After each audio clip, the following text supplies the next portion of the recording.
and streaming live at ClintonCountyDailyNews.com. Tonight's matchup brought to you by Man Chevrolet Buick GMC in Delphi, Indiana Packers, Encompass Credit Union, the Farmers Bank, Jerry's Body Shop, Parrots Meat Processing and Catering, Walker Services Incorporated, Serve Pro of Boone and Clinton Counties, Clinton Prairie School Corporation, and Casper Media. Now let's head out to the game. Well, good evening, everybody. As your voice for Clinton County High School football is on the air, our Clinton Prairie Gophers playing host to the Carroll Cougars in sectional number 42. I'm Don Stock, Ken Hartman, Melissa back at the studio, and Ken, got the cool weather. A lot of things can go crazy, but hey, the Gophers beat these guys first and early in the year. Yeah, week number 5, Prairie went over to Carroll, won the game 30-13, and the game sounds like it's a little lopsided. It was anything but. It was a tight ball game throughout. Prairie pulled away towards the end, but, I expect the same type of game here again tonight. Second time in the sectional tournament that the Gophers have played somebody that they've already played earlier in the year, and how difficult is that?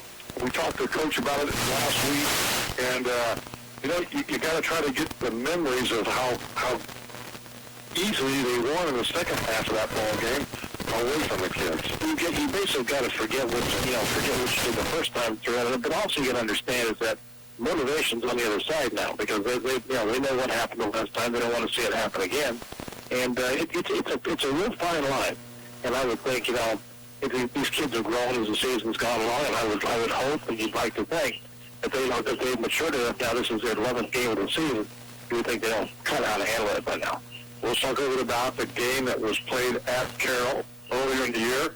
Carroll came out, they won the toss, and they scored on the initial drive, right, giving them a 8-0 lead, 7-0 lead. Right. And then we didn't do so well, and then they got the ball right back, drilled it all the way down to about the 2-yard line, and then we held them to get turnover possession. And then I think Prairie scored pretty much right after that, if I remember correctly. Then the big thing was the field goal by Colin Strock right before the end of the half. I gave, and I know Casey was talking about afterwards that night, is that was the thing that gave them momentum to really start going in the second half. Bill Carroll got it back to within 4 in the second half, but, I think they turned the ball over once or twice, and then, Prairie really put away.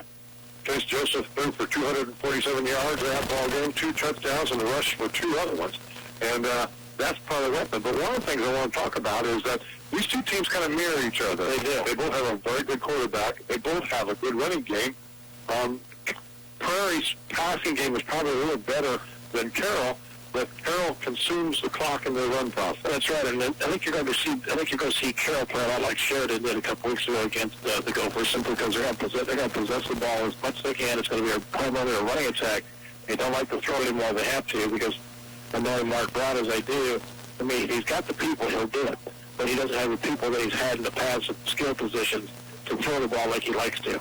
Both teams have a runner that's gained over 1,000 yards. Valley from the Carroll Cougars has carried the ball 173 times for 1,217 yards. We have Mr. Soonfield, who's carried the ball 222 times for almost 1,400 yards. And he had a heck of a game last week. He had almost 300 yards. I think he had 295, I think they wound up with last week. And that's the first time the two teams played. Carroll basically took him out. Not much of a factor, so that's why Joseph had to have a big game that he had. So, Valley had 164, if I remember correctly, for the first game. So, it's going to be interesting to see. I think you're going to see pretty early on if Prairie's able to run the football. I think it's going to open up the passing game, you would think, as you know, one of the weaknesses though in the Prairie defense is the stop in the run game. So that's going to be interesting. We had we had like Chesley and Sheridan had a lot of yardage. O'Valley the first time these two teams played had a lot of yards. And last week McCracken had a pretty good game for Frontier, a team that hadn't won a football game. So, well, Joseph has thrown the ball for over 2,000 yards. He's thrown 206 attempts and has 22 touchdowns. I think that could be the advantage that the Gophers have over the Cougars in this ball game. I think so too. And the thing of it is, I know one thing it's would be interesting is that Casey was mentioning last week that Chase had a bit of a problem with one of his shoulders. I wonder if that's still an issue because I don't know. Because I don't know if we talked to him beforehand or not. And I hope that's not, if it's not anything else, he's always been able to, the thing I really like is he's always been able to hit one or two really big plays through the air. You know, some of the boys probably will be interested to see if they can do that again today. I had the opportunity of talking to Casey before the ball game very shortly, very short conversation. First thing I asked him was everybody was healthy. He said everybody's good to go. Last week they had Bailey Jenkins who got banged up a little bit towards the end of the ball game. He's back and ready to go, and the Gophers are pretty much at full staff here against the Carroll Cougars. Let's talk a little bit about the fact that it is cool, and there's a possibility of what could be a lot of turnovers with hands being cold. Sure. The one big thing right now is it's dry. You know, of course, later on tonight, this will be planned a little bit later, if the rain gets here sooner, we could have that thing come in the next sports day. I don't think that's going to happen tonight. So, you know, it's just cold weather. I know a lot of players have got gloves on out there, so I think they'll be fine. You know, and the problem is, in other like this, you've got to concentrate. You just have to concentrate, know what you're doing, and just, you know, take care of yourself, and then do about everything else that goes along. Okay, the last little thing I want to talk about, uncharted territory. This is not a time of year that the Gophers are normally playing football. Does that cause any kind of a challenge? I don't think so, and the reason why is this is a new era, a new coaching staff. You know, they don't have, you know, everything now is, to me, it's like extra gravy on your potatoes. You know, because this is playing fun now. You really expected this to go this far, probably to the beginning of the year, and now you got an opportunity to, you know, keep going and move on a little bit bigger. We talked before off the air about KC, your first year for 7-3, and the kids being able to pick up a totally new offensive scheme and going very well. Just like added bonus dollars for the new coach getting ready for the potential of next year. I think so. I really do. You know, and the thing of it is, you know, him coming in until they really got to know each other, totally unknown what football stuff, and I really value it. And now they've had this, I said, this is game number 11 for him. They kind of know what to expect. They know what to expect out of him. He knows what to expect out of his kids. And I think that now is, we're just playing now to see how far we go. All right, let's talk a little bit about the fact that not only are we on 1570 on the AM dial and 96.9 on the FM dial, but we're streaming on air on ClintonCountyDailyNews.com, and you can watch the game and listen to us while you watch. And Steve Martin is down there running the camera and getting us all set up for here. The Gophers, if you are watching on computer or on the network, you'll see that they have one toss. They've deferred and will kick off to start the football game. You get the best of both worlds. So you people who are on the radio, you don't know that the Gophers are going right to left on the radio dial. But they're in their home all-black uniforms, black helmets, black socks, black shoes. The Carroll Cougars and their traveling white jerseys in royal blue pants, blue stripes, and they have blue helmets. And they'll be getting ready to this kickoff. Back for the Cougars is Johnny O'Valley. That's not a guy that we want to have on the ball. And the kick is on the way, and it's a little scrub kick. But it hits the Carroll Cougar right at the 45 or 50-yard line. He falls on it, and the Cougars will start possession. We'll get to a position right off the top. I think that's how the last game started. And we got a really good field position. Our first touchdown drive was 46 yards and making 4 plays. You know, you talked a little bit about at the Prairie Frontier football game, the fact that kids don't seem to be able to kick the ball, or we don't get into a good kicking game, and we do a lot of this scrubbing thing, and sometimes it pays off. All right, the Cougars bring it out. It is going to be Trey Philbin at the quarterback position in the Carroll Cougars, and he's back in the shotgun. As he goes back to pass his first quick rush, he gets away, goes to the left side, finds wide open, he drops the ball. And that is number 2, Trenton Brummett. And Brummett was, I think he heard the footsteps from the secondary as he got tattooed pretty good over there. Got hit very, very well. And one of the things we talked a little bit about earlier, the cold weather and the ball hitting, that ball is going to feel like a rock right now. Well, also I noticed that, you know, the good pass rush for the Prairie, but also the guy who was chasing Philbin fell down, too. You know, they're both married. So that may be, it depends on how good the footing is out there as well. Second 10, ball still on the 44-yard line as Philbin brings his Cougars up to his right. I believe, is Johnny O'Valley, and he does get the handle ball all around. And we're going to get a Carroll. Nope, still kicking around. And it ends up being picked up by number 6, Trey Filbert. That's a fortuitous break for the Cougars because that could have been disastrous right on top. They lose 7, but they're still at the football. As Johnny O'Valley and Trey Filbert had a difficulty on the handoff, the ball hit the ground hard, bounced up. I thought we had it, and the next thing I know, it's still rolling backwards. So a loss in the play. The ball goes all the way back to the 37-yard line. A loss of 7, so that makes it 3rd and 17. If you look at the first 2 plays, Carroll's the one that looks so nervous right here off the top. They do. All right, let's see if we put the pressure on Mr. Filburn. In motion, O'Valley coming our way. He steps straight back, now rolls to his right. Coming after the Gophers, we're going to get great hit by the Gophers. I believe that is Number 34, Braxton Barnett, a junior for Gophers. That's a loss of 12 back to the 25-yard line. The Gophers are going to get excellent position after this punt, and coming in for the punt for the Carroll Cougars is number 9, which is Quentin Beach, and that is a freshman. Back deep for the Gophers is on number 5. Pretty good kick here. Selkie, and the ball is going to come towards, I believe, Selkie. He gets the ball at 35, gets knocked to the 40. He got submarine. Gets hooked on the top by number 16 with Carroll Cougars. That's Ian Show. So the Gophers will have possession in a very good spot. That's about the 41-yard line, and we'll see how we do on our first possession. Well, as I said, I was surprised. Carroll, to me, looked tight, and I think the way they handled that first possession. And also, I was watching as O'Valley came out of the backfield. Prairie had kind of like a spy, stayed with him all the way through that. So I think he was the original target on that last pass attempt. Chase Joseph brings the Gophers out. To his right will be Mr. Soonfeld in motion. Number 4, that's Reese. They hand the ball off to Mr. Soonfeld. He goes straight up the middle. Good run. Got about 5 or 6. It's tackled by number 54 of the Carroll Cougars. That's Austin Ford, doing 6.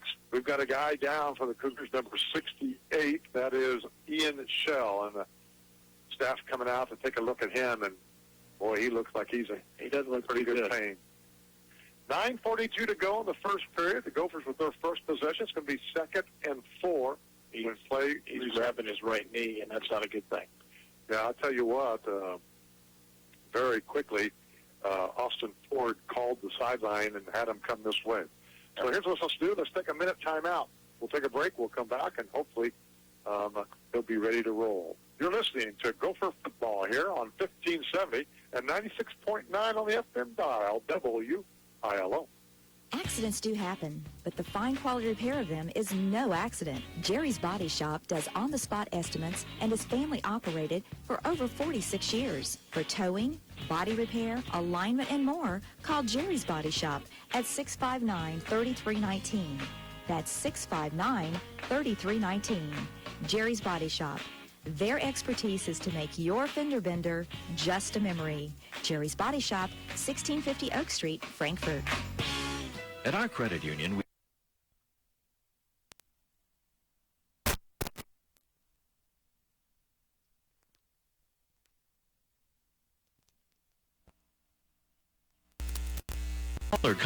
check out the Credit Union Advantage.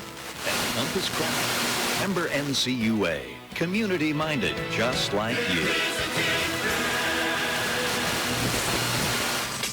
Welcome back to Prairie High School. Mr. Shaw got up, not on his own, but got him off to the sideline. Gophers getting ready to start there. We got a flag on the ground. Illegal movement. That's a procedure against Prairie. So the first penalty of the night, backs the boys up 5 yards, now making it 2nd and 9. That leg, so I would say it'd be kind of a long stretch if he'll be back.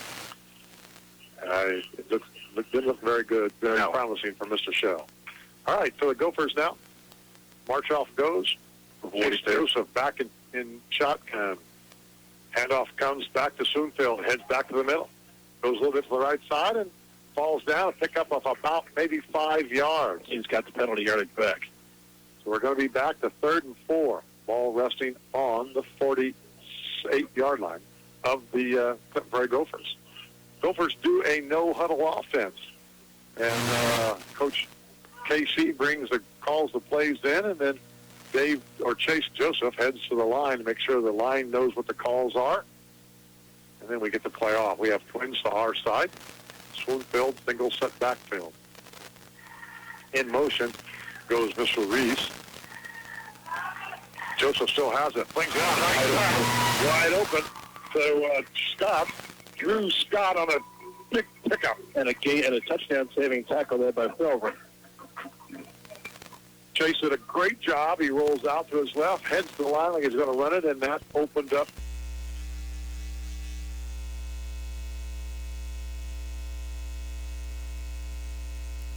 On the 44-yard line of the Carroll Cougars. Gain of 29 on that play.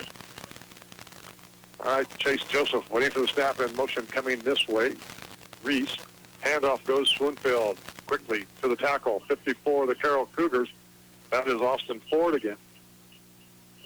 Didn't really fool too many people with that play. Got maybe a yard. So really 2nd and 9. Yeah, but that keeps everybody honest. Ken? I know it does, but you like to get a little bit more on first down than just a yard, though. Chase in motion again, Mr. Reese. And now we got another motion. And it's going to be Gophers on the illegal motion. Backing it up 5 yards is going to be 2nd and 15. Particularly the personal foul variety. That's the kind of here to start this. A little anxious energy, let's hope. So KC calling the plays in. Everybody gets it. Twins to the top. Swoonfield, single set backfield to his left. In motion, Reese comes to a stop. Now hands back to Swoonfield. Heads right up the middle. Gets absolutely nowhere as the Cougars meet him head on. Lead tackles by number 24, Dylan Spessard. If I remember correctly, what got the Prairie running game going last time these two teams played is start to go wide. And now here's what is interesting because you got 3 Carroll defenders running off trying to get some fresh people on there, and this barely got off. Long time getting the play called in. Usually that's a pass play. Let's see what happens. 7:17 to go in the first. 3rd and 15. Ball resting on the 29-yard line.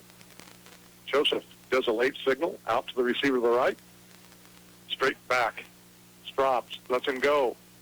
And it's going to be incomplete. Nice job on the defense by Winter. The intended receiver for the Gophers was, I think, Scott. It was. And the thing that would have been nice there is, this is going to be 4-down territory. It would have been nice to pick up, just say, maybe 8-10 yards and then make it 4th down a little bit easier because there's not a whole lot of plays for 4th and 15 in the playbook. Twins to the top for the Gophers. Chase waiting for the snap. Looks back over for a late call. He does now get it, and he changes the play. Snap comes. Joseph rolls to his right. Now lets it go. Wide open down the field. A completed pass. Going to be a 1st down. Don't do it too much Charlie's down back. We'll start coming back. And, it is Scott. It's Selkie. Number 5, yep. These are difficult uniforms. Yeah, they really are. And the lighting isn't the best out on the field either. So we got 1st and 10. Ball down on the 12-yard line. Gophers on the attack on their first possession. And that was a huge pickup for the Gophers. How much does it count, Ken, if you stick one in right here on your first possession? It is absolutely huge because then if you, especially if you got a team that likes to run it like Carroll does, it may force them out of their thing over there. Now we're going to have another procedure penalty.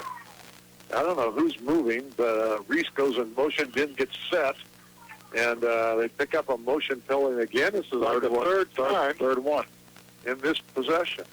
The ball goes back to the 17-yard line. All right, boys, we got to get set. I don't know if there's 2 guys in motion, but they're calling it right when Reese gets set. I would be. What I'm guessing is that when they get reset, I'm not so sure they're set long enough. Reese and Selkie here to the top. Reese goes in motion. Handoff. Nope. Joseph keeps it. Comes to the left side. He's going to get in. Touchdown, Gophers. On a 17-yard run by Chase Joseph. You know, I didn't want to say anything before, but I was watching the Gophers warm up or do their plays, and that was a play that I noticed that they kind of stuck in where faking the ball to Selke draws everybody towards Selke, and Joseph did a good job. The other thing there, that they got away from going in the middle. They got wide that time. That also opened up the field for a touchdown. Strop on for the extra point. That way, Ball down. the middle. Good. Nice one for Mr. Cullen Strupp. Even the Gophers a 7-0 lead at 6:18 mark. Hey, WILO and WILO's 2 wardrobe provided by Longhorn Marketing inside MCF Farm and Hardware at their new location at Nickel Plate and 28 West, catty corner from Affordable Auto. For work, school, or play, let Longhorn call 760-5530 or log on at LHMG.biz. So Prairie goes 59 yards in 8 plays on their initial drive and take a 7-0 lead here. So, and you know, if it wouldn't be for the penalties, Ken, you could almost say very easily. Yeah, very much so. But, you know, the whole key, that 4th down pass with the Selke, kept that drive alive because they were looking at 4th and 15, and they found, I think it was part of it also is called the secondary, left the gaping hole there in the middle. All right, so Cullen has the ball set up on the tee, back deep, O'Valley for the Gophers, or for the Cougars. Kilburn on the inside, yep. So once again, it's right down the middle, bouncing around. We get a guy up close top at number 9, Veach, who has the ball still going. He gets back to about the 33-yard line, where the Cougars will have their second possession and 1st and 10 at the 6-12 mark. Let's see if they ever put the ball down where they're just going to put it, 34-yard line. So the defense back on for the Gophers. The Cougars, hopefully, trying to get their offense on track. A couple of fumbles and a drop pass on the first, or at least one fumble and a drop pass. So Filburn brings the boys up. The Gophers. I would expect a handoff to O'Valley because they did not get him established in that first drive. And he does. Straight at the middle. Wide open. A nice tackle there from the safety position. Gain of 2. It's a good thing he was tackled there because he had a lot of room to run. As, I don't know. I just can't read who. Yeah, and it is so hard to read these numbers because you got red numbers on black with black trim. It might have been Braxton Barnett on the tackle. So it makes it 2nd and 8. O'Valley shotgun. Or Filburn works. O'Valley gets the handoff, goes to the left side, doesn't get anything. Got a yard maybe on that particular play. So it's going to be 3rd and 7. This is what you like to put Carroll into because they simply don't throw the football well enough. And it's going to be interesting to see what they do here on 3rd. It's a long 7, almost 8.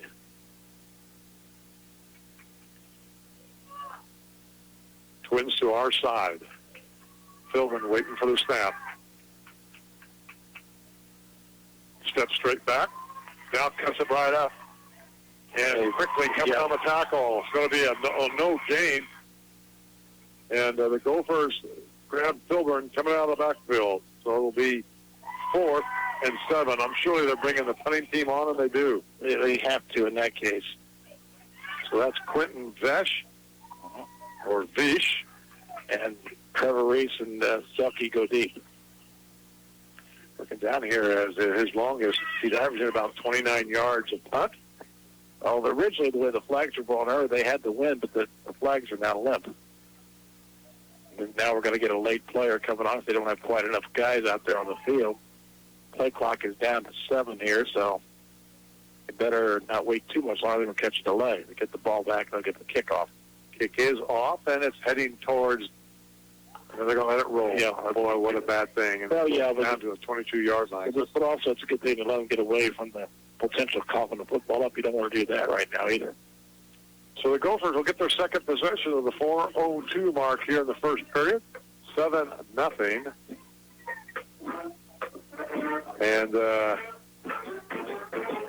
Stars at 22-yard line this time. All right. You know, if I'm Casey, I'd like to have a nice sustained drive, hang on to it for the rest of this quarter, and score like the first minute of the second quarter. Keep O'Valley, keep them off the side, and just build your lead and just keep their offensive thing. All right, so Chase Joseph puts Reese in motion. Comes set. Now they're looking for a late call from the coach.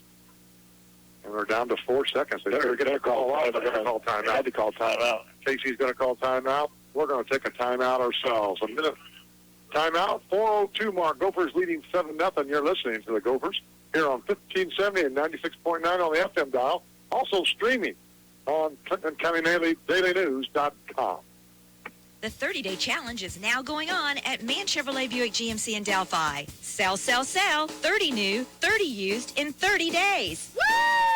That's the goal of Man Chevrolet Buick GMC. Come on over and check out the great selection of pre-owned vehicles. Remaining 2015s plus 2016s are arriving daily. Find new roads in your next vehicle at Man Chevrolet Buick GMC in Delphi. Be a part of the 30-day challenge and help them reach their goal. 30 new, 30 used in 30 days. We can do this! We all know you can turn your junk into cash at Wampler Services. But did you know they also do recycling? Unlike their competitors, they do more than just metal. They recycle glass bottles, plastics, wood, cement, motor oil, cardboard, paper, aluminum cans, and even car batteries. Wampler's also takes large appliances and even old junk cars. Wampler Services, your full-service recycler. Recycle today for a greener tomorrow. Wampler's, open Monday through Friday, 8 to 5, and Saturday, 8 to noon, 1270 Washington Avenue, Frankfort.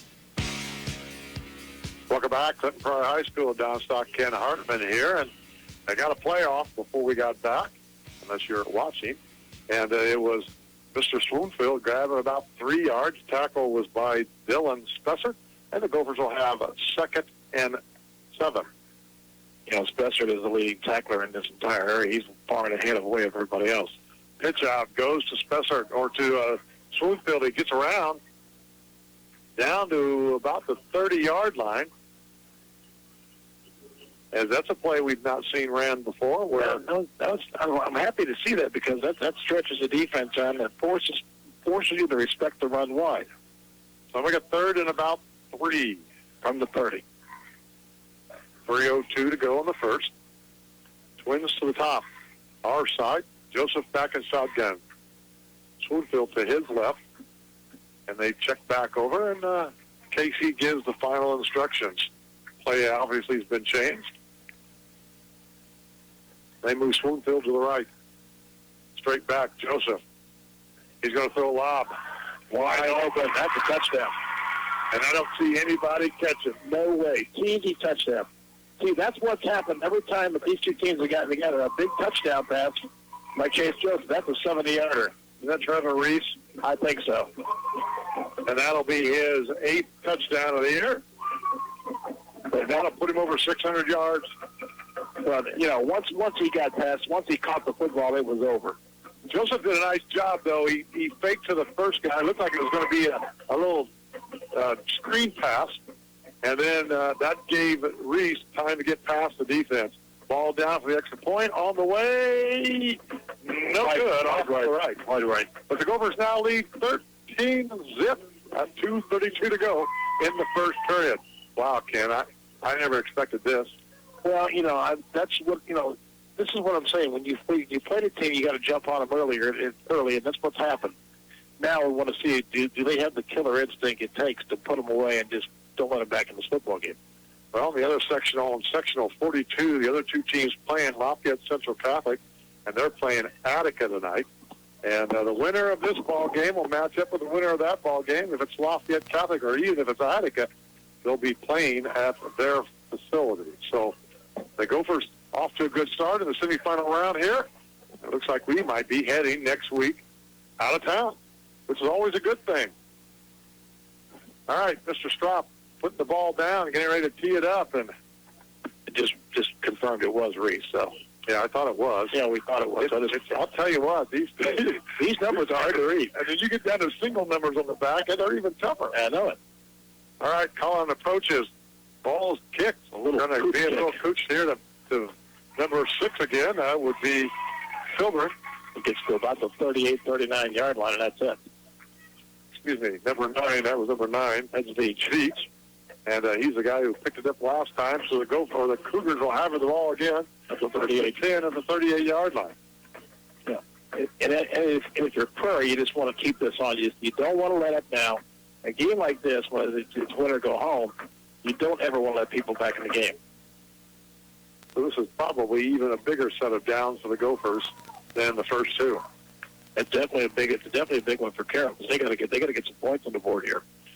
Filburn waiting for the snap. O'Valley over to his left. Handoff comes his way. Comes around left side, big hole. Steps out of bounds, gets driven out of bounds by the Gophers. Number 9, Drew Scott. And Johnny O'Valley finally picked up some positive yards. Well, I'm going to tell you something. And it's going to be interesting to see if this gets called. Right before the snap, I saw him move forward just a tad. And it's going to be interesting to see if they're going to call that or not. 2nd and 4, and the Cougars now go in their no-huddle offense, trying to make it tough on the Gophers. Quick pitch out here to number 4, the Cougars. That'll be Winter, and he's going to pick up a first down and a little bit more. Gang tackle about midfield. So the ball looks like it's going to be spotted by one official on the 50-yard line. But the first down of the night for the Carroll Cougars. And I'm going to tell you again, O'Valley moved again a little bit in the backfield. 1st and 10 for the Cougars. Just watch him a little bit back there, because he's moving just a tad in that backfield. So Philbin trips to our side. Snap comes. Ball goes handoff to O'Valley. He's moving about 7 yards on that pickup. Be 2nd and 3 into the Gopher territory, and quickly lining up. I don't think the Gophers are expecting this style of offense. Philbin waiting. O'Valley here waiting on his right side. Still trips. Gets it right back to the same play. Heads off the left side, just off tackle. Pick up a first down. Yeah, I don't know. Let's see what they want to give it to him, because it was right at the marker. Now they go to the 40-yard line. It'll be 1st and 10 at the 40. So the Cougars having success in this no-huddle quick offense. Still the same lineup. The only difference is O'Valley's on the left side. Now he goes straight back to pass. And he lets it fly. And it's going to get intercepted. The Gophers pick it off. And I'm surprised at the play call, because you've had success running the football, and then they put it up, I guess a pretty good defensive back, and that's just not a good smart call, I don't think. That ball looked like it was intended for Devin Anderson. I can't tell you who picked it off, but it is the Gophers, and we're going to get 1st and 10 at the 11-yard line of the Clinton Prairie Gophers. 1:19 to go in the first period, and we're leading 13-0. Now, this is the time to keep the ball and put another one on the board and really make it rough for Carroll. Well, first 2 possessions, 2 touchdowns, as Chase brings the Gophers out. Twins to the top. Chase and shotgun. Swoonfield gets the handoff, comes to the left, right side, goes straight to the middle, gaining, still going, dragging a Cougar along with him. But he does make a tackle. We got a flag. It's going to be holding. In the end zone. This by the head line or the head official. That's holding. That'll be a holding call. It'll be half the distance. Chop block. Same thing. Yep, same thing. The chop block, I think, goes from bigger yardage than what the holding does, though. It'll just be half there within the. And if I'm not mistaken, I think they're going to give him a little yardage on this play. As the official was explaining it to the lineman who made the. I think what they were saying, you just slow down a little bit is what I think they're actually telling them. Just slow it down just a tad. So we'll take it back half the distance. They'll keep it 1st down. And the ball's on the 6-yard line. So it'll be 1st and 17. Boys, we're going the wrong way, but let's see if we get straightened out. Joseph waiting for the snap, now gets it, hands it right back up to Slewfield, and he gets head on about maybe a pickup of a yard or two. No, that middle has not been open all night, and that's what they're trying to do. And it's, Austin Ford in on the tackle for the Cougars. And we're now under a minute, so it's going to be a 2nd and 15 on the 8-yard line of the Clinton Prairie Gophers. Gophers really in no hurry to get this snap off.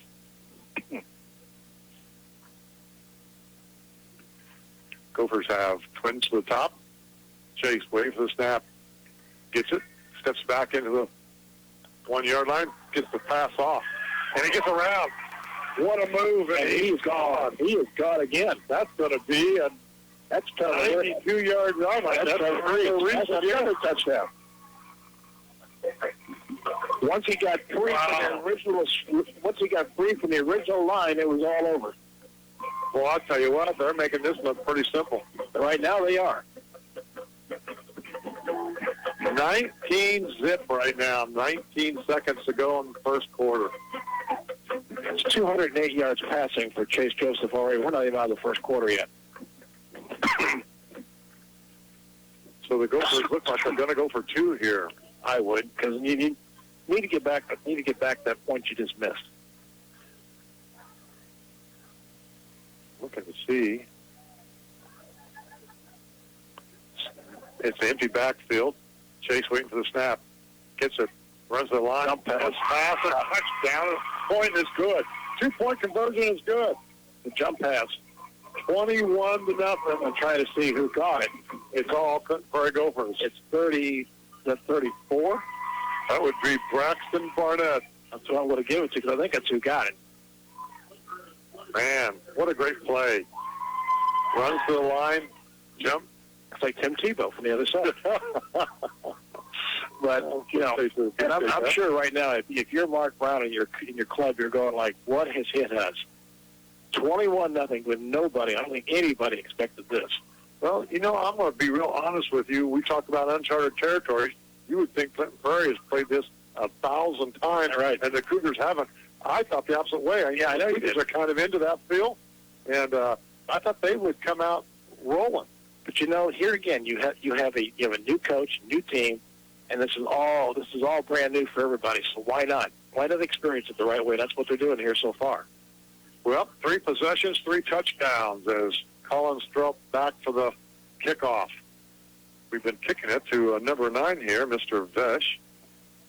And I'm going to say it's probably where it's going again. And it is. A little pooch kick. Coming to the freshman. He grabs it at 34. And he got immediately nailed to the 35. It looks like number 52, which is Zane Cook. And also Selke's there, and I think 3 is Christian Peters, if I'm not mistaken. He was there also. And everybody just take a guy, because all 3 of them were down there. Yeah, and they all hit the return guy at the same time, too. So 36-yard line for Carroll. So the Cougars have better get themselves on track, and they better get it quickly. 16.9 to go in the first, and they'll have the final possession of the first quarter. And I'm going to say if Valley doesn't have the football for this last play of the quarter, something's dreadfully wrong in the Carroll offense. Here we go. As Philbin waiting for the snap. He does get it. Steps straight back, rolls to the right, throws it out here. Pass is completed to Cougar. He gets around the first defender. Winter made a nice move to avoid the defender. That could have been a lot worse than what it was. It is Ethan Winter. Pickup of about 3 yards, even though it might have seemed longer than that, and that'll be the end of the first quarter. The Cougars trailing 21-0 to the Clinton Prairie Gophers. We'll take a timeout. You're listening to Gopher Football here on 1570, 96.9 on the FM dial, and streaming on ClintonCountyDailyNews.com. Indiana Packers. Hello, this is Jim Harding, Director of Human Resources for Indiana Packers Corporation. Well, Indiana Packers is growing again. This time, We are proud to announce the opening of our Lafayette Employment Office. The new Lafayette Employment Office is located at 210 Meyer Drive, Suite A, located near the Lafayette Meyer store next to Subway. This office provides area residents a convenient place to apply for full-time employment with Indiana Packers Corporation, a growing Delphi, Indiana-based pork processor. So if you're interested in joining our great company, then apply in person at our new Lafayette Employment Office. We will accept applications from 8 a.m. to 4:30, Monday through Friday. Indiana Packers Corporation, an equal opportunity employer. Come see what we're all about. We want people like you. Come be a part of our family. Indiana Packers.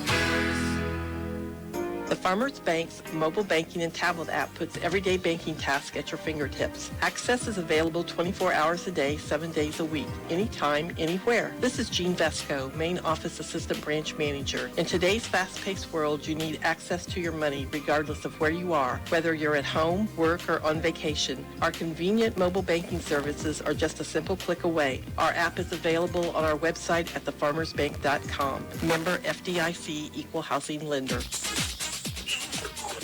Welcome back, Clinton Prairie High School. Starting the second period as Philbin keeps the run, and picks up a first down. Got 14. This really was not touched for quite a little while there. And if I'm not mistaken, that's what was successful for them when we played them in the regular season. Philbin again keeps it, goes to the right side. This time he picked up about 4 yards, where he just brought down. He paid for that hit, too. 2nd and 6. Christian Peters on the stop for the Gophers, gain of 4. Ball's resting on the 43-yard line of the Clinton Prairie Gophers. This is I can't stress how big a drive this is for Carroll. They have to find a way to get back in this football game. Trips to the top. The last time they did that, they ran with O'Vallen. This time pass to the right side. Interception. As Philbin tries to make the tackle, slows him down. We're going to flag down, and the Gophers will have possession no matter what this flag is. This is going to be a block in the back against Prairie, I do believe. That's where the interception stands. But I mean, Philbin just threw it right to him. Can you figure it out, Ken? I mean, they run the ball very, very well, or what appears to be well, and then tries to catch the Gophers off guard on a pass, and we picked 2 of them off. You know, and as I've said earlier, I don't understand what Carroll's trying to do offensively. I don't understand because, you know, Valley had 164 yards the first time these two teams played, and he's not touching the football. And to me, you know, you got to do that. I'm sorry, you just have to. So the Gophers will have possession. They march the ball all the way back to the Gophers' 45-yard line on the block in the back by the Gophers. But we'll pick it up here, our first possession in the second quarter. 21-0, the Gophers are leading, and Chase brings the boys out, lines them up. We got twins to the top. Swoonfield, single set backfield. Chase getting things checked out. In motion goes number 21, Bailey Jenkins. The handoff goes to Swoonfield, kicks it out to the left side, goes down the line. Gets knocked out of bounds finally. He's going to get to about the 46-yard line of the Carroll Cougars. That play was designed to go inside, and he took it outside, and he's going to be close to a first down. He's going to be a yard short. A good read by him. Absolutely no place to go inside. Good blocking by the offensive line, kicking the ball out. So the play comes in. The Gophers quickly line up. Well, Carroll has decided we're taking away the inside run. That's why I'm saying the outside is where you're going to have to attack him with on the ground. Trips here to our side. Ball comes back to Swoonfield. He's not going to get anywhere there. And case in point, they get the first down, though. We'll see where they spot it. They're going to be just short of the 45. That's short. So it's going to be third and less than 1 or right at 1 yard line, or 1 yard to go. 10:36 to go in the second period. 21-0 all Gophers. Chase gets up under center. He's going to pick himself. He's going to get the first down as he follows the line guys. He got a nice surge. Pick up of about 2 or 3 yards. I hate to say this, but most of the time when Joseph gets up under center, that's usually the quarterback sneak. Yeah, start packing it in. Yeah, gave a 3 on the play. First and 10, ball goes down to the 43-yard line of the Carroll Cougars, and the Gophers on the attack again. you know what, another score here might be time to, warm up the bus. That's how dominant it's been already. Chase gets the last call. Steps to the line, makes sure the lineman knows where they're going now, moves back. Better hurry up. Schoenfield goes to get timeout, and they get timeout. They get called. Yep, Chase gets a timeout. We're going to keep it right here. 10 minutes to go in the second period, 21-0, Clinton Prairie. See the Athletic Annex on the north side of the Frankfurt Square when it comes to spirit wear for your favorite teams. Athletic Annex, Washington Street in Frankfurt. I think you and I are both kind of in shock at the score of this game. And the other thing I'm in shock about is I can't understand Carroll's play calling offensively. I can't understand, what they're trying to do. Because about every time they've tried to throw the football, it's wound up a disaster. Well, the last one, as you said, was thrown right at the Clinton Prairie Gophers. He had almost had to defend himself as the ball was coming in. That's right. All right, so we've got everybody scored up. One thing is they're not taking full-minute timeouts. No, they're not. I'll tell you what, we need to keep it all night. Makes it tough to get a break in here. I know. All right, so we got trips here to the top here for the Clinton Prairie Gophers. And Chase Joseph in the backfield along with Sunfield. He now goes in motion, makes it 4 guys out to this side, empty backfield, throws wide up in the middle. It's going to be another touchdown. That's Drew Scott. That's Drew Scott. Drew Scott on an easy pass play. And that middle has been wide open all night long. Wow, I'll tell you what, that's obviously a play that nobody's expected. The closest guy to him was Austin Ford, and he turned around and didn't even realize that it was a Gopher backman. And just like that, it's 27-0. In for the extra point, Mr. Cullen Strupp. Holds down the ball on the way. This one looks good. It is good. Yep. And the Gophers lead 28-0.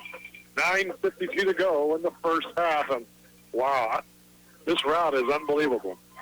And I'm sure, and knowing Mark Brown as I do, because he likes to have the offensive people go at it and likes to turn them loose, but I would have to question what he's done. I've said O'Valley is your stud, and they have not let him have the football a whole lot tonight. I mean, he tried to throw it, and it's been disaster. Okay, so now let's go into Coach Brown's head a little bit and say you're down 28-0. If you get into a complete running ball game and start chewing up the clock, that probably doesn't go into your favor, but it does keep the Gophers off. Well, one thing I think it does is that they need to score. They just flat out need to score. You got 9:52 left here in the half. You're down 4 scores as of right now. If they can get on the board, take 5-6 minutes off the clock, and maybe get their defense a break, and they can only go down 3 scores at halftime. Maybe might change the complexion of this game just a little bit. Well, we'll see what goes on here as Cullen's got the ball on the tee. The Cougars are back to receive it. And here we go. Same kick again. Same kickoff. It goes to Mr. Nope, goes to the floor this time, Winner. And he's got nowhere to go. He got low bridge. And he was looked like he's trying to find some blocking and put any out there for him. And so the Cougars will have possession of it on the 31-yard line, 1st and 10. All he saw was a big black jersey coming his way, and he hit the deck pretty quick. Actually, they're going to put this at the 30. That's a lot better spot than what I thought they deserved. Yeah, 34. It should have been about the 31, but they're going to give him a couple extra yards on that, so we'll see what happens. All right, so Trey Philbin brings the boys out. O'Valley's to his right, Twins to the top, and to the right and to the left. Hands off O'Valley.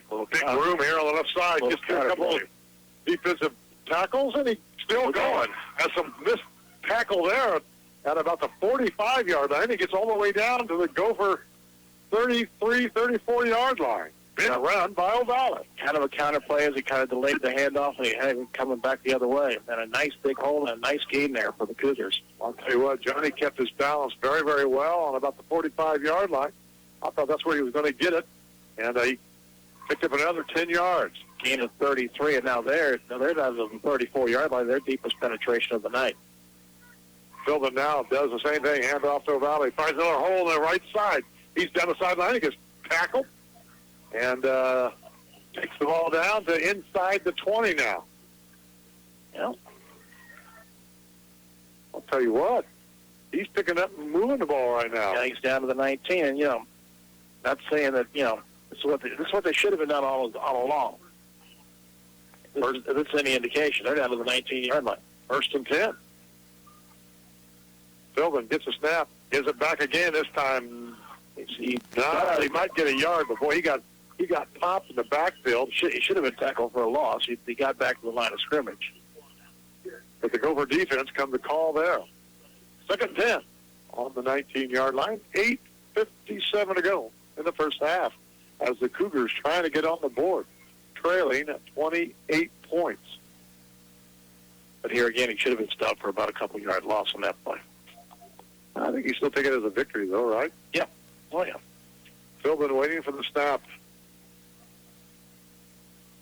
In motion. Winner gets the ball on a sweep, comes around to the left side. But he's going to get met by Reese. Number 4, Trevor Reese, comes loss on that play. Makes the tackle, and they're going to drop her back about 3 yards. Winters is a real good athlete, but he does not have the speed and quickness that O'Valley does. And that showed on that particular play. And Prairie's defense had that play pretty well diagnosed as well. The 2 big plays were off tackle, Ken, just like you said, getting the ball to the outside. 3rd and 13 on the 22-yard line. And this is 4-down territory, and you know that's going to happen from here. Well, I'll tell you what, the last thing the Cougars need right now is not to get a first down or a touchdown here on this drive. They have to have points in this drive. Philbin has it, keeps it, goes straight up the gut. Somersault down to about the 17-yard line. String tackle made by number 34 of the Gophers, Braxton Barnett. So it's going to be 4th and 8 for the Carroll Cougars. This is a huge play in this game right now because Carroll's got to get a first down. They have to on this particular play. I'd say I'd be following Mr. O'Valley, but I think they're going to call a timeout here. Well, maybe not. They're only got 14 seconds. They're getting the ball. And right now they've got O'Valley in the slot in an empty backfield right at this point. That's where they've got him, is in the slot to the right. We have 4 receivers on the right side. Now we got a timeout. And that timeout goes to Prairie. Well, Prairie took the timeout. Yeah, I guess they did. Well, I thought that the Cougars looked like they were in a little bit of confusion, but obviously the Gophers were in more confusion than Cougars. And that's the last timeout, for Prairie here in the half. They've used all their timeouts, but they're up 28. All right, Ken, it's 4th and 8 for the Carroll Cougars. I'm guessing that O'Valley is going to get the ball, and if I'm going to give it to him, they've had great success on the right side off tackle. Well, also they got him out there in the slot. If they keep him in the slot, that means he's going to be in the pass pattern, which is, the last time they had him in a pass pattern, I think Prairie had a spy defender on him, so he wasn't able to get free. So to me, if you're going to get the ball to O'Valley, keep him in the backfield and maybe getting wide that way. But don't put him out in the slot because if that spy defender is out there, chances of being able to get free are not good. It's Halloween tomorrow. We got a lot of trick-or-treaters out here right now. We got a couple of bananas just go here in front of us. We've seen Brett Farr. He's out here. Didn't know that. Yeah. And don't forget tonight's matchup between Carroll and Clinton Prairie is brought to you in part by Mann Chevrolet, Buick, GMC, Wampler Services Incorporated, Encompass Credit Union, Jerry's Body Shop, Parrots Meat Processing and Catering, the Farmers Bank, Surf Pro, Boone County, and Clinton County, Indiana Packers Athletic Annex, Clinton Prairie School Corporation, and Longhorn Marketing. All right, Philbin drops straight back. Pressure's on. He rolls to the right. Still rolling. Now he's heading down the right sideline. And he didn't get it. And we got a flag down. And that could be on the Cougars. Number 2, Brummett out there. I don't know if he got a face mask. I think hold it. Okay, I take that back. What is that? Did you get the call? When I saw the signal said holding against Prairie, and now they wiped it out, and they turned around and said the ball goes back to Prairie, which is what they're going to do. So I have no idea what the official is trying to tell us here. I'm not so sure he even knows. Well, he threw the flag. All right, doesn't make a difference. The Gophers are going to have possession of it, 1st and 10 on what looks to be the 5th. Okay, he signaled holding against Prairie. Why in the world did Carroll refuse the penalty?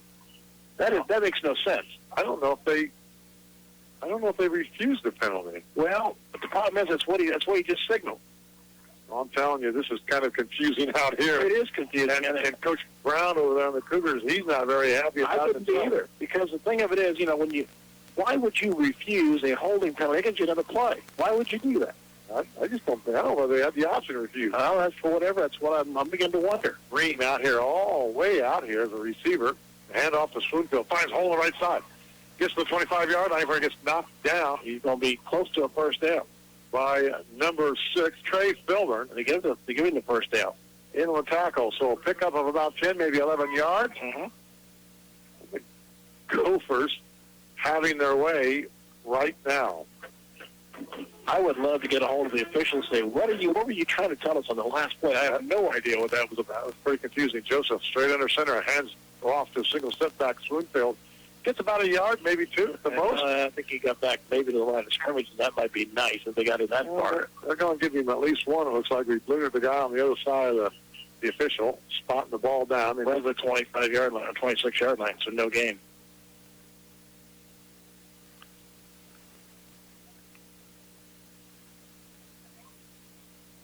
Yeah, see, they're going to move it up. Make a lie around me. I don't care. It's still the 26-yard line. Yeah. He was right there at the 25. Joseph under center. Quick pass out to the left. Wide open again. Wide open. He gets through the first defender and still moving. Cutting back against wow, he's going to and he may go again. This is Trevor Reese, and he's still going. Still gets by. Still going. He's down to the 10, 5, and I got he made it in. Get him with no signal yet. I'm waiting. There it is. There's the touchdown. Great run by Reese. Great, just a fantastic moves to get him back and forth. Cut back against the grain 2 or 3 times. Got in the end zone. And that's, that may be, I think the bus needs to be warmed up right now. Well, I'll tell you what, you got to admit there was some good downfield blocking. He followed it to get across, as you were mentioning. And what a run for Mr. Reese. 34 zip at the 5:55 mark. Collins drop in for the extra point. Snap made, ball down on the way. Good. 35-0 at 5:55 to go. Hey, we'll take a 30-second timeout if we've got one. You're listening to the Gopher football here on 1570, 96.9 on the FM dial, and streaming on ClintonCountyDailyNews.com. Clinton Prairie is proud of the efforts and great teamwork of this season's football team. The Gophers are up to the challenge of facing the Carroll Cougars tonight and look forward to advancing onto the next level of play. In the spirit of Clinton Prairie, the students and staff all strive to be Gopher great. Their mission is to pursue excellence in all they do, a commitment to improve oneself, and the uplifting of others. The journey to excellence may be more important than the destination. Good luck, team, and be Gopher great. Welcome back. We're at Clinton Prairie High School, sectional 42, as the Gophers put it to the Cougars, 35-zip. And you're talking about Chase Joseph. He's having a great first half. 6 of 7, 325 yards to this point, and we still have 5:55 left in this half. He came in with 2,000 yards as far as passing on the 2 out of 206 attempts. We talked about this big play of capability they've got, and it's been on full display tonight. So Strop kicks it here, down here to number 4 winner on the 30-yard line. Gets to a 37, and he gets popped. Is that Reese? No, that is 31 who got him that time, which is Max Nail. I mean, he nailed him too, literally. So the Cougars will have possession, first and 10 on the 38-yard line. Now, what is trailing 35-0? Now, what's the mindset of Carroll? You're shell-shocked, obviously. You've got to be like, what has hit us? You've got nothing going right, and when it was going right, the Gophers pull the defense in once we get down to the short end of the field. Tilden waiting for the snap. O'Valley's to his right to get it to him. He catches the ball out, man, and still bounced off. It's knocked out of bounds here at about the 46-yard line. If he wouldn't have run into his own blocker, he may have been a lot further down there. Drew Scott is the guy that ran him out of bounds. Got 8 on the play, though. Pickup of 8, and he's 2nd and 2. Well, I'm telling you what, surely they'll throw the pass plays away for the rest of the night for the Cougars. 76 yards for O'Valley and 9 carries. That's why I said he's got to touch the football. That's just a must. I don't know what Mark Brown's thinking over there. I really don't. All right, the play comes in. They've got trips to the top. Phil then gets the snap, hands right off to O'Valley. He's getting nowhere. Got about, I don't know if he got back to the line of scrimmage that time. In fact, I don't think he did. Yeah, he dives. I think he dives forward. Maybe gets back. His tackle made. They lost a yard. By number 81 of the Gophers, and that's our old friend Alex Schreck. Lost one on that play. But still, he's got to be your focal point here. 3rd and 3 on the 45. Well, the one thing that Carroll does not have this year, and this is not against Philbin, the fact that they just don't have the passing quarterbacks that they've had in the past. That's the one thing this club does not have. That they just don't have quite the explosiveness. They still got the skilled people out there.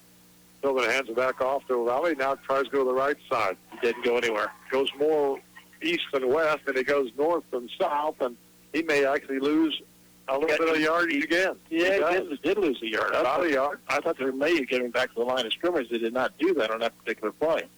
4th and 4, and I'll tell you what, the Gophers are now playing with huge hearts now. Now, Carroll's in a situation, you got 4:40 to go in the half. It's 4th and 4. Do you punt or do you go? And you're in your own territory. If you give the ball back now, you're really asking for it. Here we go. Philbin comes to the left. And he's rolling. He thought there's nobody out there. He fell on the football. But he thought O'Valley was there with him, and he wasn't. O'Valley, well, he was behind him, and O'Valley moved forward to take the blocks off. That's right. So, I mean, he just threw it to a vacant area and nobody there. Nothing going right for the Carroll Cougars. Well, lost 6 on that one. So the Gophers now get possession, 1st and 10 on the Cougars' 38-yard line, which is not what they like to have. Not now, you don't. 4:23 to go in the first half. Well, they're ripping it 35-0 right now. I mean, we're just sitting here in awe of what this offense has done to this point. Now we're going to go trips left here with this formation and a single setback. That'll be Schoonveld back there. So Chase Joseph, waiting for the snap, now gets it, hands it right off to Sammy. He goes left side, follows the block, going to pick up about 5 yards. He's scoring free for those yards. I was a little shocked he got that many. As in on the tackle for the Carroll Cougars is number 54. It's our old buddy, Mr. Austin Ford. He got 4 off of that play, and he probably should have only gotten about a yard or two, but he managed to score him free for 4 in 2nd and 6. Still the same formation. Almost pulls them off sides. Chase does that very well, too. Gets the play in. Still 9 seconds on the play clock. Snap goes. Sammy gets the ball. He's still rolling. Still going. Still going. Gets the first down. Finally gets dropped. In on the tackle, Johnny O'Valley. 22-yard line. Not before first down for the Gophers. And a 12. Now Schoonveld's starting to get his yards. That's 57 yards on 14 carries for him. 1st and 10 for the Gophers. Ball on the 22-yard line. 3:34 to go in the second period. Chase waiting for the snap. Does it back to Schoonveld. Moves to the left side. Finds the blocking. Gets down. Still going. Got to score. Touchdown. Once he got out of the original line there, it was an easy score. They, I don't know who it was for the Cougars who had the block, but he didn't wrap him up, and Sammy makes it 41. Mark Brown's got everything. Since he came from Central Catholic, he's everything thinking, my gosh, this is what we used to do to people. I'm not used to people. I'm used to this doesn't be. This is unreal. In for the extra point, Colin Strupp. Ball down. On the way, and it's no good. Off to the right, and the Gophers lead 41-0. 3:21 to go in the first half. And it's been all Clinton Prairie. And the thing is, now the thing is, if I'm Casey Wood, okay, guys, you have to play this. You have to play the rest of this game like it's scoreless or tied. You can't play like you're up 41-0. It's going to be interesting to see how these young kids will react in that situation when you've got it all your way right now. I talked to KC before the ball game, and I said, "You guys ready?" He goes, "Yeah, we're stopping at the bits. We're ready to go." And I told you, and I've said it before, I was concerned about just getting here and being happy about it, but obviously they're wanting to get into the sectional championship, and they're about 2.5 quarters away from it. as we said all along, the winner is going to probably see Central Catholic. That's not going to be an easy task for anybody. Number one team in 1A football. That's right, and undefeated on top of it. But I think this seems to be a challenge, at least right now, the way they've started this game. It seems to be a challenge they want, and they want to embrace it, which is great. It sure is. It's really fun to watch as Cullen kicks the ball off. A little better kick this time. It's going to get all the way down to Winter. Yep. And he just threw a couple of blocks and gets knocked down to about the 39 and the 40-yard line. That was a rodeo tackle. That was by Christian Peters. That was a rodeo tackle at the 40-yard line. There you go. Got to grab them. You can't get sloppy, boys, even though you're leading by 41 points. And this is where the killer instinct comes in. That's what I was saying. This is how, now you're going to learn about your ball club a little bit more. It's going to be a great learning experience for the rest of the night. So the Cougars have it, 1st and 10, 40-yard line, 3:14 to go in the half. As Philbin trying to get over the shock of just getting handed to him right now. Snap comes, hands off to Valley, goes right side. Gets through the line, being tackled there by the Gophers, and we're going to late flag in on the play. Going to be, looks like maybe an unsportsmanlike, and if it's the Gophers, we don't want to get into that again from last week. I don't care. He's coming out, he being number 10, which is Colin Strupp. Well, Colin's going back in. It's not going to be in. This penalty is against Carroll. This is a personal foul. This is frustration. It's a frustration. It's exactly what this is. I didn't see what the penalty was. We're going to get it right here. They take a personal foul against Carroll. I saw a Gopher hit the deck late. It's after the penalty, after the play, so this should be second down. Ball goes back to the 27-yard line. This should be second down. Yeah, it is. It is second down. Dead ball, personal foul. And they get the clock going. And the ball is going to be on the 27-yard line. I was reacting to a text I just got, so that's why I was... 2nd and 40, they're calling it, from the scoreboard. 27, 2nd and 27. Second and all the way back to Florida. Let's just go that route. Yeah. Got to get to midfield here. Got to get to midfield. And that's up in the backfield. The ball was snapped back high. Philbin got it. And he and O'Valley had a little meeting back there, and it wasn't a good thing. Because of the bad snap, it was everything was delayed a little bit. Back to the 23. It's a loss of 4. The timing was not together on that play, so it continues to go bad for the Carroll Cougars. 2:19 to go in the half. Cougars have it 3rd and 23 on the 3rd and 28 on the 23-yard line. I said it's a long way back there. Trips to the top for the Carroll Cougars. Philbin back and shotgun. Snap comes. Steps straight back. Looking. Now rolls to the right. Lets it fly. Wide open out there is Winter. He's going to catch the ball. He's not going to get back to the original line of scrimmage, but he does pick up a pretty good chunk of change there. They're going to give him to the 33. Got 10 back on that play. 4th down. As the Cougars trying to get things straightened out here, get something positive, get momentum going. As Philbin, bad snap. As a punt goes to Beach, and he's running for his life. Now he gets a punt. Oh, that's a great maneuver by Beach. Tremendous play by Quentin Beach. Boy, what a I'll tell you what, that's a heck of a job. That's a highlight reel right there, because he was deep trouble back there as that thing was snapped over his head, and on the run he was able to get it off. And now Prairie's going to start their own 43. Well, I tell you what, that wasn't a freshman move, was it? No. He runs and finds an open spot. You got to give it to the kid for that one. I mean, he did a heck of a job for getting rid of that thing. All right, we got a buck 22 to go in the half. Gophers leading 41-zip, and they have the ball 1st and 10 on the 43-yard line of the Gophers. I'll tell you what, if I'm Casey Woods, that'll go keep my foot down on the floor here. Let's just go after him one more time. trips to the top. It kind of looks like a double screen format out there. Now they move him in just a little bit closer to the line of scrimmage. But they're going to hand it off to Sammy. He's going to try to get out there and follow the block. Let's see what happens. Snap comes. Toss comes to Sammy. Goes left field. Cuts left side. Cuts it back in.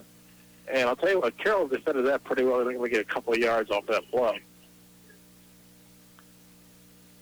They kind of congested that toss play and held it pretty good just to a 2-yard gain. And Prairie cannot stop the clock anymore, so they're out of timeouts. Yeah, they really don't need to.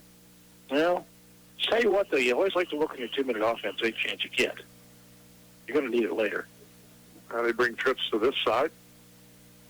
Move Sammy to the right side also. Snap comes. Snaps a little high. Hands off to Schoenfield. Schoenfield dives forward. Pick up another yard. You know, that play has not been there all night.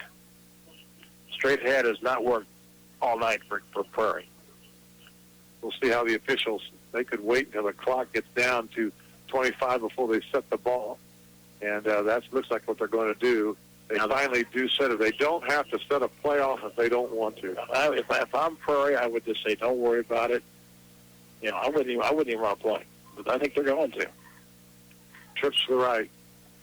Chase gets the ball, throws it out here to Reese. Reese gets the ball, and he's not going to go anywhere. About a yard. That'll be the last play of the half. Let's give him a yard on that pass, and that's going to be it. So we're at halftime here. The Clinton Prairie Gophers leading 41-0.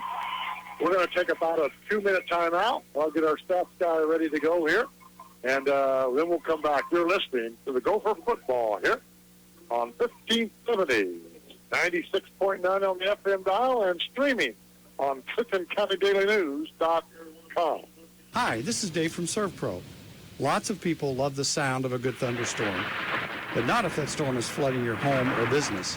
So when water rushes in, keep the damage out by calling ServPro of Boone and Clinton counties. That's where you'll find a team of specialists with the experience and training to make sure your property is dry the first time. So when damage strikes your home or business, strike back by calling ServPro of Boone and Clinton County at 765-659-9600. Working to help make fire, water damage like it never even happened.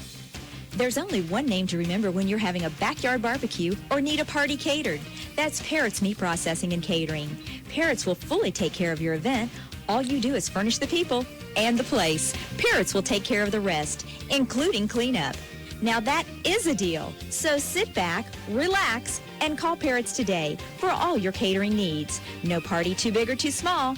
Parrott's Meat Processing and Catering in Flora.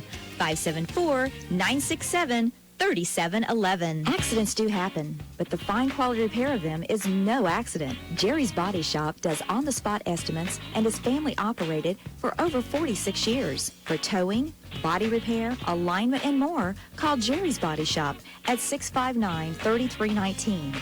That's 659-3319. Jerry's Body Shop.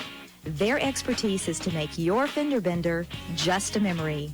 Jerry's Body Shop, 1650 Oak Street, Frankfort.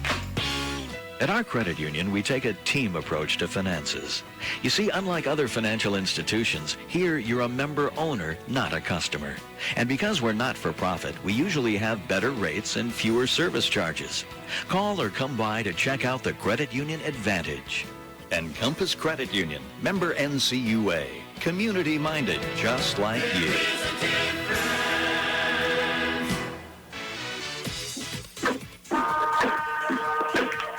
Welcome back, Clinton Prairie High School. We're at halftime on this eve before Halloween, and it's been trick or treat. It's been treat for the Clinton Prairie Gophers, 41-0, and a haunted evening for the Carroll Cougars. Yeah. What do you got for us stat-wise, Ken? Well, to tell you what, this is so lopsided, it's almost amazing. Carroll's got a total of 86 yards in the first half, 68 on the ground, and 72 by O'Valley, so he's carried the ball 13 times. They have just, they just haven't got anything going. On the other hand, Prairie has got 102 yards rushing, and 82 of those are from Schoonfeld. And then the passing, 7 of 8, 326 yards for Chase Joseph in the first half. So they've got 428 yards of offense in the first half. And Trevor Reese has had not a very good night. 4 catches, 237 yards. I'm sorry. Well, the last one he took his average down because that was only a 1-yard completion on the very last play of the half there. But, Mark Brown and his Carroll Cougars have got to be in shock. But Prairie has just played dynamite, lights out all night.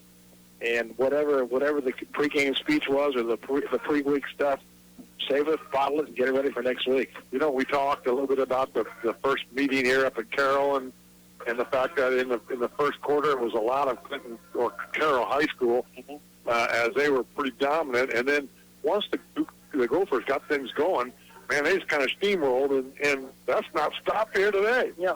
You know, and the thing is, I think that if you harken back to that game, that was after Prairie won that game, they got the 4-1 for the first time since 2010. That may have been the game that became the focal point for this team. Because even though they had a bad loss here against Frontier, and they got blown out by North White, which is no sin. But think about it. You know, the way the Carroll game started up there was a struggle for almost a full half. And then they were able to take a 3-point lead at halftime. And then starting that second half, and ever since then, I think this club has taken on another identity. They've gone to another level ever since then. Well, you know, when we played at Carroll, I made a comment that, well, we looked like we're really nervous, a little scared. And, well, that's not been the case here at all tonight. No. The Gophers came out on the very first set of plays, and they marched it right along and scored. And actually, I don't think they've punted the ball yet tonight. They haven't, and you know that's here at the end of the half. They had those 3 plays at the end of the half, and they just ran out of time because they didn't have any timeouts left. So that's the only reason they haven't scored, and maybe they haven't scored again. Let's talk a little bit about Trevor Reese. I'll tell you talk about he's had a lot of yardage coming down on passing the ball, but he has had excellent runs following his blocks. Well, you know, especially the second one where he out here in the middle, we got 3 for 7, where he cut back against the green 2 or 3 times. And with an absolutely tremendous run, and I wasn't so sure he would got in the end zone, but he got in that corner down there, and you know it was a heck of a run. It just tells you where this team is at mentally tonight. They are very focused, very together, and I don't think anything's going to stop. And I'm going to be interested to see how the second half goes. I think it's going to be a very interesting thing. You know, if you're Prairie, you got to play like it's scoreless. You got to play like it's a tie or no score. You know, and I don't know. It's going to be to see if they can do that. All right, you're Mr. Brown, and you're in the Carroll Cougar locker room right now. So you telling your guys, okay, we're gonna play the second half. We're getting ready to start the football game. We haven't played yet. Let's see if we can get possession when it's our turn. As the Gophers get possession to start the third period, they deferred. Mm-hmm. So you tell them we got to have a 3-and-out. We'll get possession and we'll score and we'll try to start this ball game up. You know, it's almost like to me, I would look at it this way. You know, you want to try and save face right now. And I would think for as young as this team is, it's like, okay, second half of this game, you start playing for the first game next year. Because I think that's kind of the mindset you have to take when you're down 41-0 at halftime. All right, well, we're going to take another time out here, and we'll come back. We'll talk a little about it when we get back about the Gophers and maybe what it is they've got to do to continue this momentum going into next week, as the winner of this ball game in Sectional 42 will take on either the Lafayette Central Catholic Knights, number 1 and 1A, or the Attica, or the Red Ramblers of Attica High School. We've seen the Attica once this year. Pass Happy Club. Yeah, you did. You got to see them out at Clinton Central. Yeah, I did. Yes, I've seen them. All right, we'll be back. You're listening to Gopher Football here on 1570, 96.9 on the FM dial, and streaming on ClintonCountyDailyNews.com. The 30-day challenge is now going on at Man Chevrolet Buick GMC in Delphi. Sell, sell, sell, 30 new, 30 used in 30 days. Woo! That's the goal of Man Chevrolet Buick GMC. Come on over and check out the great selection of pre-owned vehicles. Remaining 2015s, plus 2016s are arriving daily. Find new roads in your next vehicle at Man Chevrolet Buick GMC in Delphi. Be a part of the 30-day challenge and help them reach their goal. 30 new, 30 used in 30 days. We can do this! Do you need junk, trash, or construction debris removed? Wamplers has been in the trash removal business since 1948. Call today to schedule regular trash pickup for your home, farm, or business. Wamplers Disposal Service will provide you with one-time trash disposal for your special project or event. We supply dumpsters from 2 yards up to roll-offs.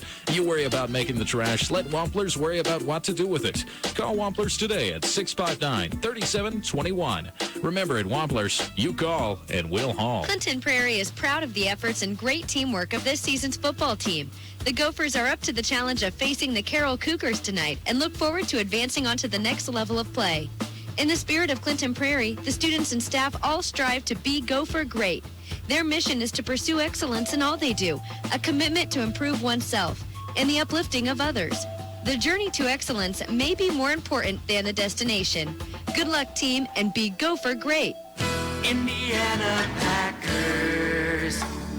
Hello, this is Jim Harding, Director of Human Resources for Indiana Packers Corporation. Well, Indiana Packers is growing again. This time, we are proud to announce the opening of our Lafayette Employment Office. The new Lafayette Employment Office is located at 210 Meyer Drive, Suite 8, located near the Lafayette Meyer store next to Subway. This office provides area residents a convenient place to apply for full-time employment with Indiana Packers Corporation, a growing Delphi, Indiana-based pork processor. So if you're interested in joining our great company, then apply in person at our new Lafayette Employment Office.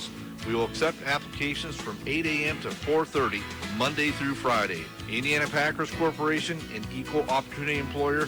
Come see what we're all about. We want people like you. Come be a part of our family. Indiana Packers.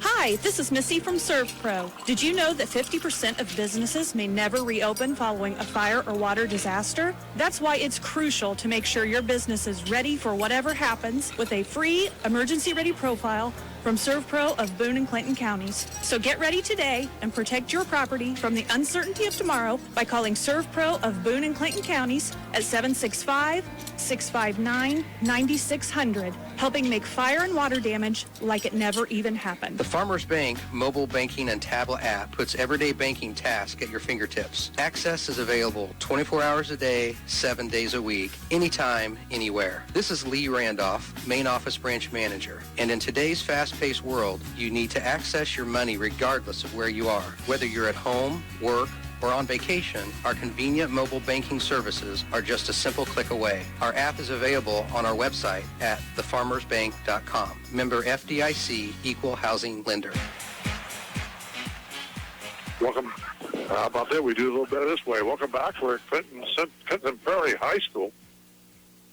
And we're at halftime as the Gophers are leading 41-0.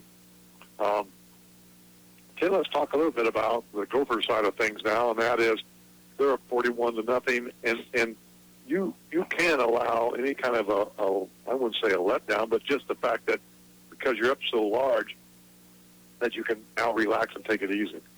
No, you can't do that, and I think this is this would probably be a bigger half for Casey to get his kids focused for next week than what the first half was. Because first of all, you don't want to pick up any bad habits in the second half. You want to make sure that you play solid, fundamental football. And try and execute offensively like you have, at least somewhat like you have. You don't need to obviously score too many more. You shouldn't have to.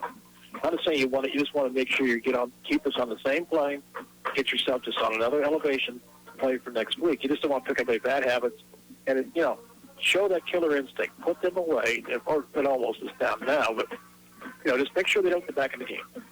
Outside of the first set of possessions that the Gophers had, where they picked up 3 motion penalties, they've settled themselves down. They've not gotten themselves into a lot of. That's exactly right. See, last week they had an awful lot of personal foul penalties last week, which was I'm sure Casey probably drilled into them. Don't do that again this week.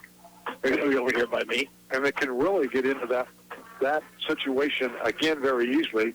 As lopsided as the score is, the Cougars could start talking a little bit, and get things going. And that's the thing is that's what I'm saying. Prairie's got to make sure they do one thing: don't listen to the trash talking, keep your focus, and make sure you don't get kicked out. Because if you do, you don't play next week. All right. So now the Gophers are probably going to focus themselves more into the run process, trying to eat up the clock. They got a 41-point lead. I'm not saying they're not going to throw pass completely. I don't think you can just take the pass totally out of the offense. You can't do it quite yet. Because, I think you just got to keep you got to keep everything sharp and everything on the same mode that you can go. Are you as surprised as I am that the Gophers are having as much success through the pass or through the air? Because Chase coming into the ball game has thrown for, what do we say, about 2,000 yards. 2,000 yards. Uh-huh. So he can throw the football, and I'm telling you, it's been very easy for him. Well, on a couple of Trevor Reese has had at least two great runs after catching the football on some fairly short passes. But the other ones, they've been wide open in the middle throughout the night. And whatever the defensive scheme that Carroll came in with was not the right one, because they've been wide open in the middle all night long. So, I just really wonder, what did you guys do in practice all week? I really wonder that. That's a great call. Well, we'll find out if the Cougars have any heart left in them coming out here to the third period. Tonight's matchup between the Carroll Cougars and the Prairie Gophers, brought to you in part by Man Chevrolet Buick and GMC, Wampler Services Incorporated, Encompass Credit Union, Jerry's Body Shop, Parents Meat Processing and Catering, the Farmers Bank, Surf Pro of Boone and Clinton Counties, Indiana Packers, Athletic Annex, Clinton Prairie School Corporation, Longhorn Marketing, Inside MCF Farm and Hardware. Hey, we're going to take another 2-minute timeout. Actually, let's take about a minute and a half, as we're about that far away at the start of the third period. You're listening to Gopher Football here on 1570, 96.9, and streaming on ClintonCountyDailyNews.com. Need a cater but not the hassle and mess? Then call Parrots Meat Processing and Catering at 574-967-3711. Parrots Meat Processing and Catering can cater your wedding, anniversary, open house, or any special occasion. All you have to do is furnish the people, sit back, and relax. And for exclusive offers, text the word Parrots to 36,000 to join Parrots VIP Text Club. That's Parrots Meat Processing and Catering. Call today at 574-967-3711.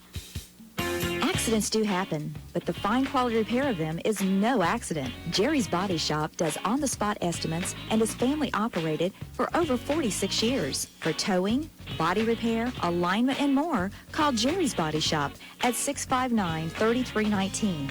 That's 659-3319. Jerry's Body Shop. Their expertise is to make your fender bender just a memory. Jerry's Body Shop, 1650 Oak Street, Frankfort. At our credit union, we take a team approach to finances. You see, unlike other financial institutions, here you're a member owner, not a customer. And because we're not for profit, we usually have better rates and fewer service charges. Call or come by to check out the Credit Union Advantage. Encompass Credit Union, member NCUA, community-minded, just like you. The 30-day challenge is now going on at Man Chevrolet Buick GMC in Delphi. Sell, sell, sell, 30 new, 30 used in 30 days. Woo! That's the goal of Man Chevrolet Buick GMC. Come on over and check out the great selection of pre-owned vehicles. Remaining 2015s plus 2016s are arriving daily. Find new roads in your next vehicle at Man Chevrolet Buick GMC in Delphi. Be a part of the 30-day challenge and help them reach their goal. 30 new, 30 used in 30 days. We can do this! Welcome back to Prairie High School. Well, I'm sorry, Ken. I'm enjoying some great Pizza King pizza. Yes, I know. We both are. Mr. Eric has brought it up here for us, and both teams have made themselves back onto the field. The Gophers here to our left and the Cougars to our right. We have a halftime score between Lafayette Central Catholic and Attica, and the Catholic Knights leading there 55-0. Not surprised at all there. No. Attica's a very one-dimensional football team. They pass a ton. So the winner of this ball game looks like they're going to be taking on Catholic right now. The Gophers in a great line there. If that does occur, they'll head to Lafayette Central Catholic to play that football game. And that's not always a good thing to do, to go into the Lions' den. Or the Knights' den, whatever you want to call it. Yeah, the thing about it that you have is that the Gophers can go over there and play very, very loosely, and the fact that nobody's expecting them to do well against them. But, boy, I'll tell you what, as potent as this offense has been and has become during this tournament, you got to say almost anything can happen, as the Gophers will go over there feeling pretty good about themselves. Yeah, I would think so. But I'll tell you what, a lot of this good feeling could get tempered if they play a very sloppy second half here. And I'm sure that's something Casey's going to remind them about, be on them about the whole second half. If I were him, that's what I'd be doing. Because you got to make sure your kids just stay focused, don't get caught up in stuff, and display. Last year, Casey coached at Zionsville, and he was telling me before the ball game that Zionsville went down to play Decatur Central and led almost the whole ball game until about the last 14 seconds when Decatur Central caught a touchdown pass and took the lead and ended up winning the football game. So I'm sure he's going to keep these guys focused to the end. And he's still, out cheerleading as we can see him here right in front of us, getting everybody lined up. The Gophers will have possession starting the third period. They deferred from the first half. And so they get this kickoff, kid, and march it right in. Yeah, I think we've got a long second half to go if you're the Carroll Cougars. Well, I think you're going to have a long second half no matter what happens here. But, listen, I think Mark Brown may have told his kids, okay, let's play as hard as we can, as smart as we can. Let's think about, because they got a lot of these kids back. Start playing about for next year.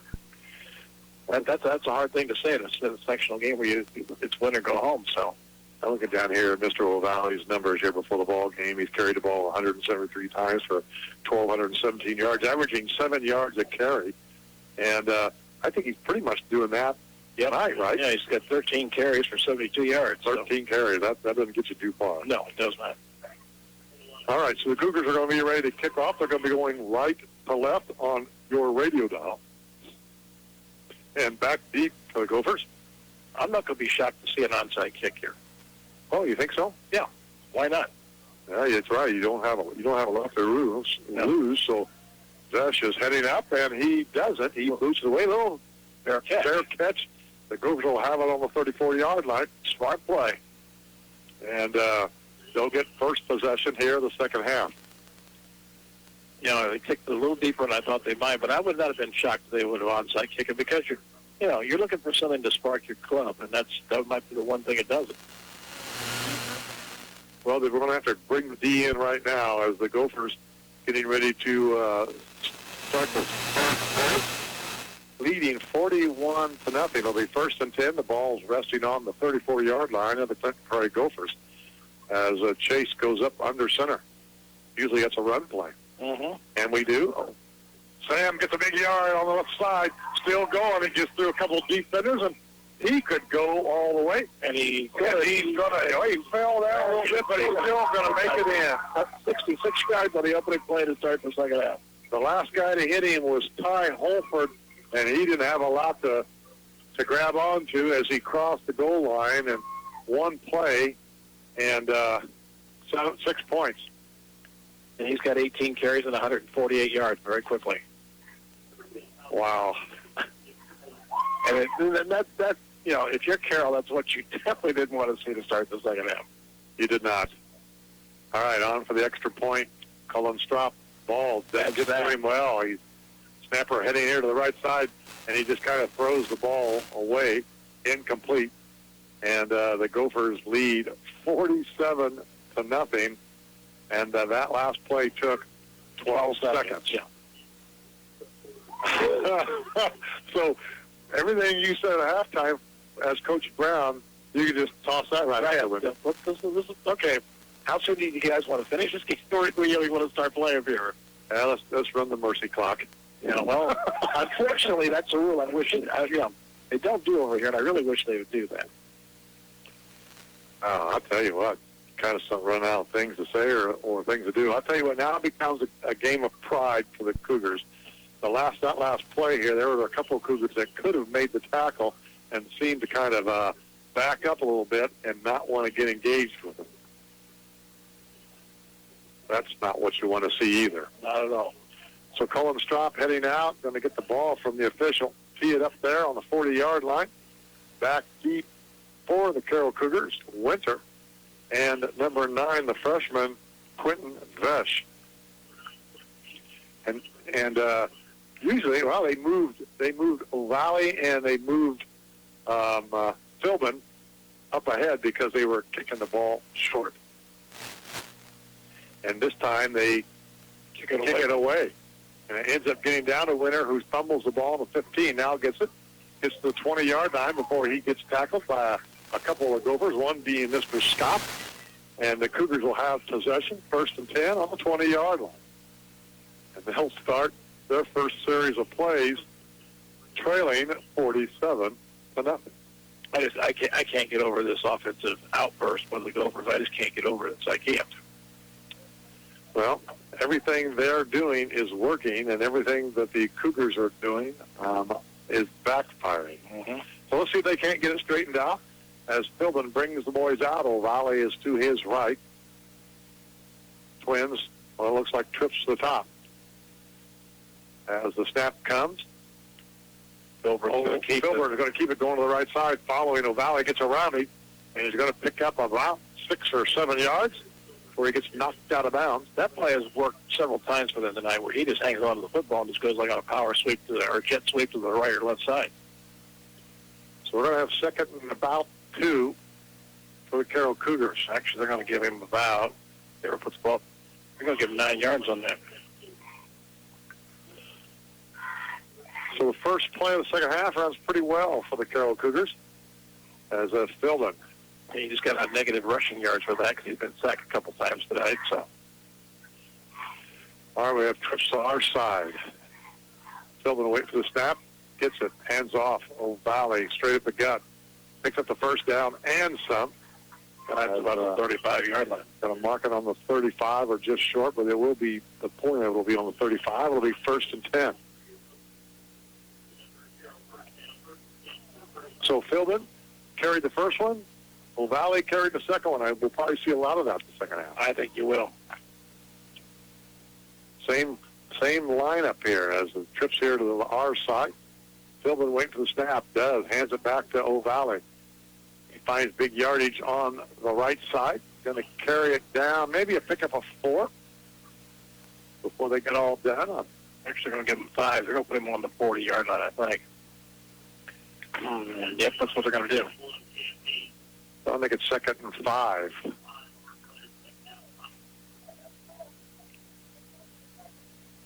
Yeah, this was reminiscent of one drive they had earlier until they got themselves in some trouble. They tried to start. Why they want to start throwing the ball? They might as well just run it. Shoot up as much as the clock as they can. They're trailing 47-0 as they bring trips to our side. Out this way looks to be number 4, Winter. Number 6, not 6. Philbin has the ball. He's going to the opposite side, and he's going to get pulled down. A loss of maybe a yard. Might have gotten back to the original line of scrimmage. We'll see where they mark it. And it'll be 3rd down. And let's see where they put it. We're going to put him back to the line of scrimmage. So it's going to be 3rd and 5. 3rd and 5. Look at that yard marker over there. Did that say 1st down over there? It does say 1st down. Yeah, they do. Sure. Right. Tell you what, Carroll's not getting in and out of that huddle very quickly, and the body language says, we're not really interested in playing this thing. Yeah, well, let's just pack it up. Philbin gets the snap.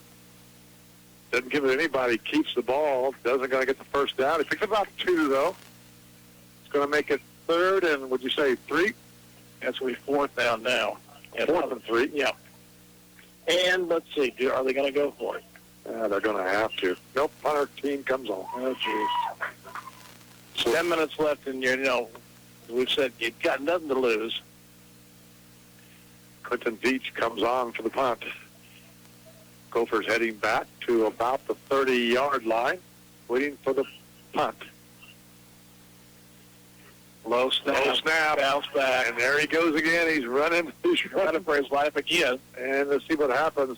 He's going to get it away and win the same thing, and this time he's had a little work at that, I can tell. Like see who it was. I think it was Scott was standing in the middle of the field. The ball was coming. It was coming right on him, and he just dodges out of the way. It was the Carroll game. That's right. That we saw where the Cougars or the Gophers were punting or the Cougars were punting the ball. They hit a Gopher lineman right in the back. And so that was a 1st and 10 on a 43-yard line. That's a second grade punt attempt by Veach, because that's the second time it's had where the ball has been either over his head or not gotten back time. And he's been able to run around and get the punt off. He's a heck of an athlete who's been able to do that. Well, I didn't think he was going to get that down. We were circling the wagons pretty quickly on him. All right. Joseph under center. Hands off to Sammy's going to lose about 2 or maybe 3 yards. I think it's Parker Hoffman in there, I believe. Number 24, Dylan Spessard also in. 75. Number 75, which is Parker Hoffman. And loss of 2 on the play there. We'll move the ball back to the 41-yard line. Second 12. As Joseph decides to move back into shotgun formation. Twins to the top. Comes. I think it was a mix-up play. Joseph is running for his life. He's going to get back to the line of scrimmage, maybe the 40. No. 13 and 26. 42. I'll tell you what's happened is that Carroll just came. We're going to have a jailhouse rush every play is what's happened. They has been sending everybody. And Joseph was lucky to get a yard on that play. Well, I thought that when Joseph got the snap, he was looking for Sam to hand it off, and Sam had already gone. Okay, let's just rush everybody and see what happens. 5-11 as they move to the top for the Gophers. Sammy now rolls here to the right side, a single setback. Joseph gets a snap, throws the ball quickly out to the left. Good blast by Alvarado. It's got to be Trevor Reed. We're going to throw him forward. You're going to first down and more. As the ball gets all into Carroll Cougar territory, and Trevor gets a first down.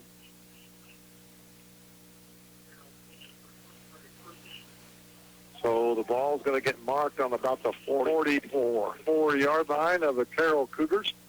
First and 10. As we have 8:04 to go in the third. It's all cut Prairie, 47 zip. Joseph now.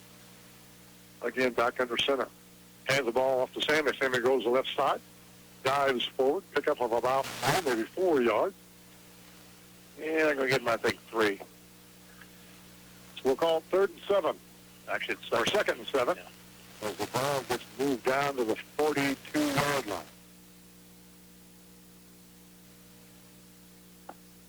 Well, they bring Sammy out of the ball game. Good move, I think, on that part.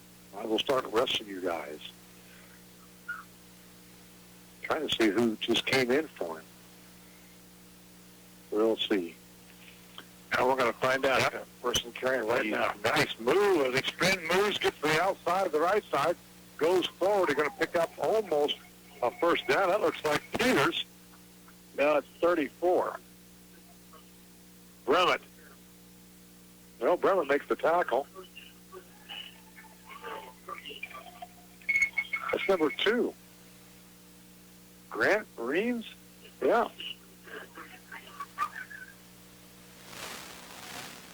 Okay. I have no idea who really carried that ball, so. I'm telling you, folks, it's tough to read as Chase comes back and talks to him. Oh, now I've got it. Looks like 21. Looks like, yeah, that'd be Bailey Jenkins, and he's got the ball. He's got it again. It is Bailey. Yeah.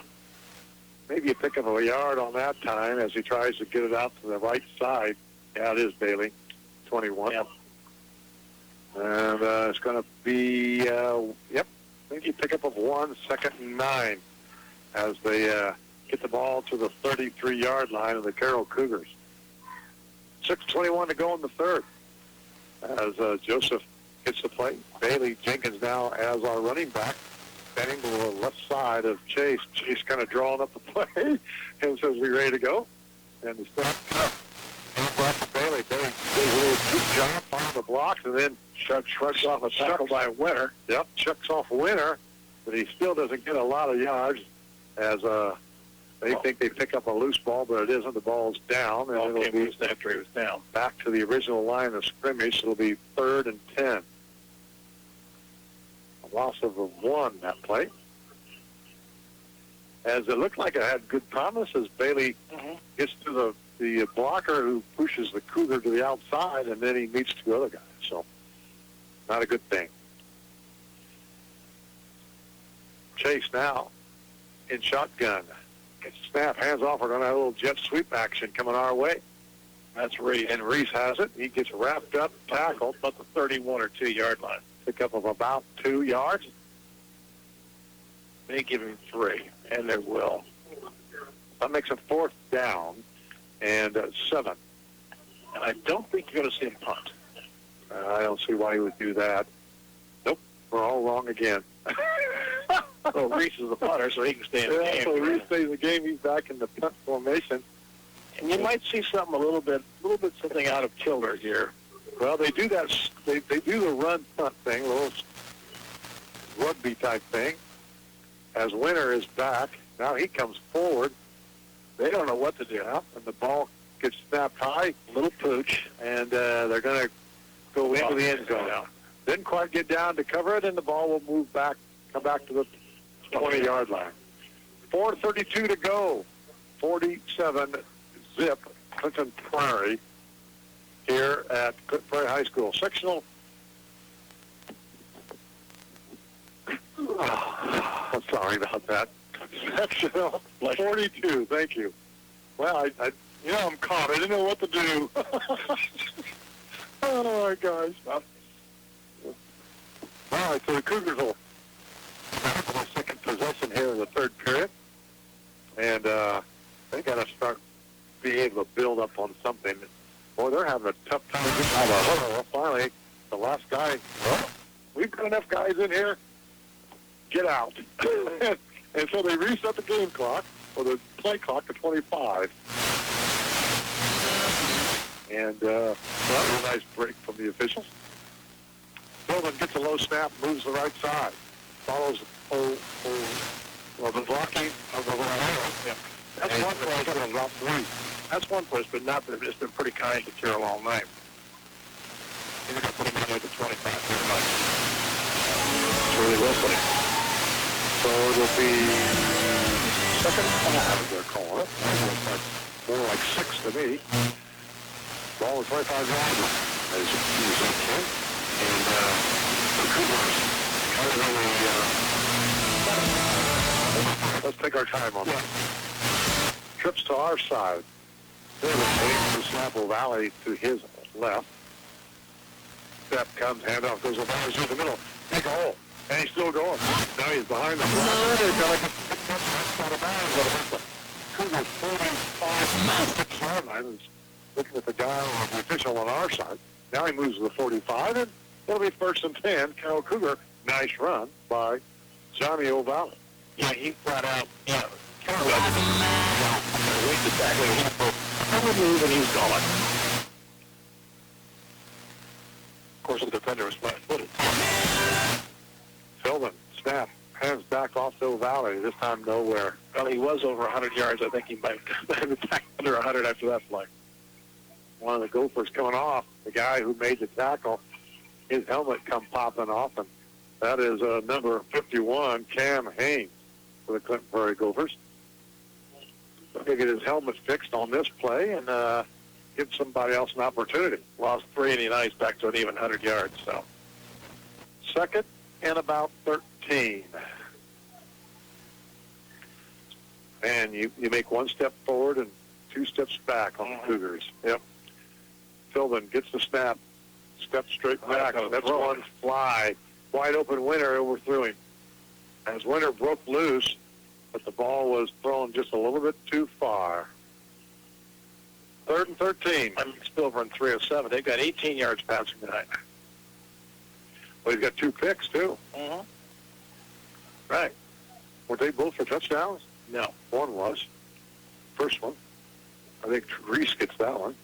Yeah, but it wasn't returned for a touch, I don't think. The first one wasn't? Don't think so. I thought he ran it straight down the left line. Sideline. Remember we had there was a penalty on that play, too. Oh, that's right. That's right. All right. Twins to our side. Philbin waiting for the snap.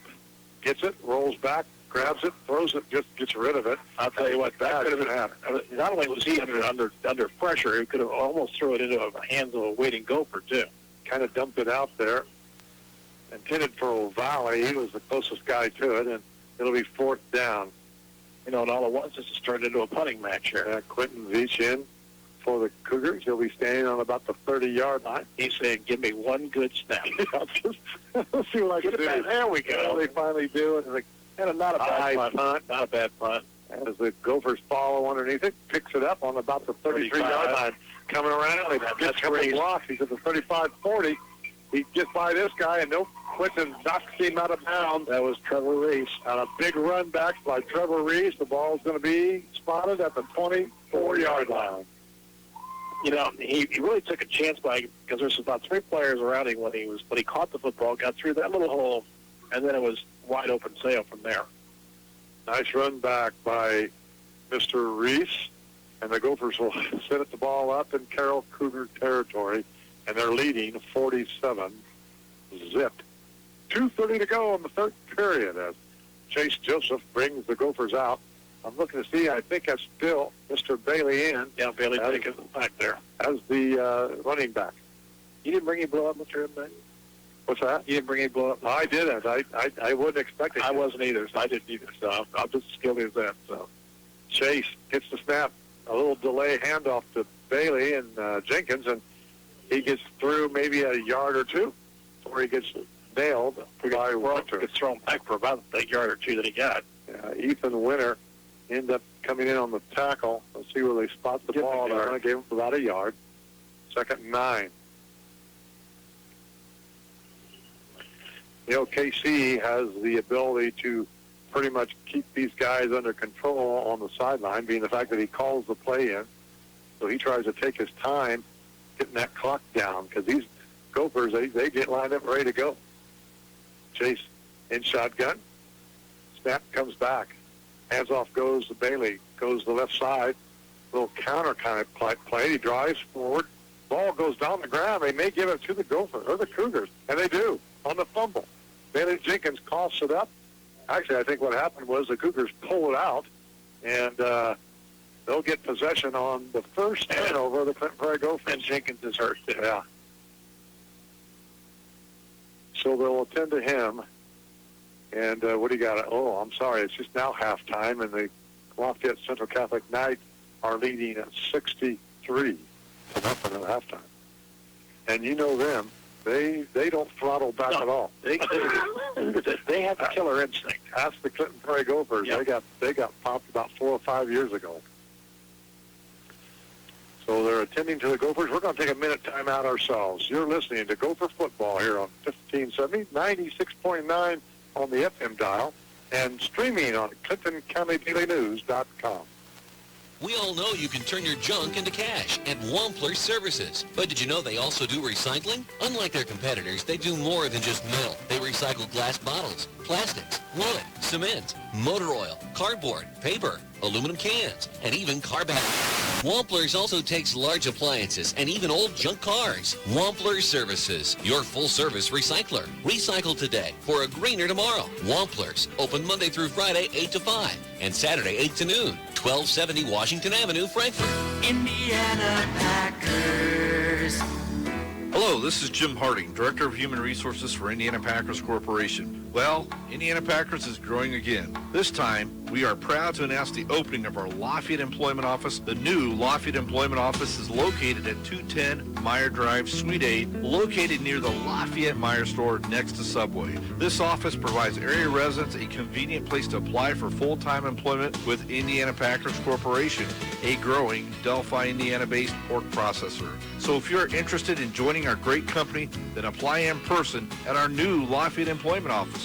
We will accept applications from 8 a.m. to 4:30, Monday through Friday. Indiana Packers Corporation, an equal opportunity employer. Come see what we're all about. We want people like you. Come be a part of our family. Indiana Packers. Welcome back. We're at Clinton Prairie High School. Don Stock, Ken Hartman, Russ Casper, Steve Martinez covering the camera down there for us as the Carroll Cougars had a play. O'Valley gets up, pickup of about 7 yards. He's going to get it again.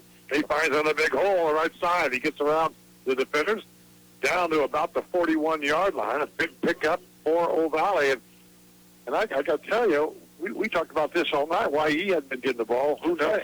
That's exactly right. As we were away, the injury was to Bailey Jenkins. He was hurt last week, and he looks like they're still attending to him down here, and it looks like to be an ankle. So hopefully they'll get that taken care of, and he'll be ready to go before next Friday when they play the Lafayette Central Catholic Knights. As I said at halftime, they're leading 63-0. All right, Cougars, Philbin, waiting for the snap in motion. Winter doesn't get it. Philbin keeps it. Keeps it to the right side, finds a big hole. Another pickup of about 10 yards or more. So it'll be first and 10 on about the 46-yard line of the Clinton Prairie Gophers. You know, every time he's went to the right side, he's had a huge hole on that right side all night long. Yeah, both of them. And Middle Valley both. So, and you really wonder, especially now you look back in hindsight, you really wonder why this wasn't done earlier. Yeah, that you got to wonder. In motion, Winter coming our way. He doesn't get the ball. Same play, kick time out to Old Valley. He shakes one defender, but he gets a loss of about a yard, which is that's a good run for him. Actually, about 2 as he was trying. They had him dead to rights back in Carroll territory as well. There's a loss of 2 on this play. That's the end of the third period. Yep. At the end of 3, it's 47-0, Clinton Prairie. Let's take a minute timeout. You're listening to the voice of the Clinton Prairie Gophers on 1570 and 96.9 on the FM dial and streaming on ClintonCountyDailyNews.com. Clinton Prairie is proud of the efforts and great teamwork of this season's football team. The Gophers are up to the challenge of facing the Carroll Cougars tonight and look forward to advancing onto the next level of play. In the spirit of Clinton Prairie, the students and staff all strive to be Gopher great. Their mission is to pursue excellence in all they do, a commitment to improve oneself, and the uplifting of others. The journey to excellence may be more important than the destination. Good luck, team, and be Gopher great. Hi, this is Dave from ServPro. Lots of people love the sound of a good thunderstorm, but not if that storm is flooding your home or business. So when water rushes in, keep the damage out by calling ServPro of Boone and Clinton counties. That's where you'll find a team of specialists with the experience and training to make sure your property is dry the first time. So when damage strikes your home or business, strike back by calling ServPro of Boone and Clinton County at 765-659-9600. Working to help make fire, water damage like it never even happened. Welcome back, Clinton Prairie High School, as we start the fourth period. The Gophers leading 47-0. And the first play, as they normally get off before we get back, and that was Philbin on a pass. Can you believe it? I have no explanation for this. We both have said, Philbin and Old Valley both have carried the football, had a lot of success running to the right side all night, and then they decided they want to throw the football. And I don't like, you wonder why you're down 47-0? 3rd and 12. The ball, and they bubbled around the backfield, and they're going to be punting it again as Philbin gets back to the line of scrimmage, as nobody knew who was having it, as Old Valley stepped in front, and it went off of his hand, and then went off to Philbin, and now they've got 4th and 12. Well, they're not punting the football, and I can't say I'm glad on.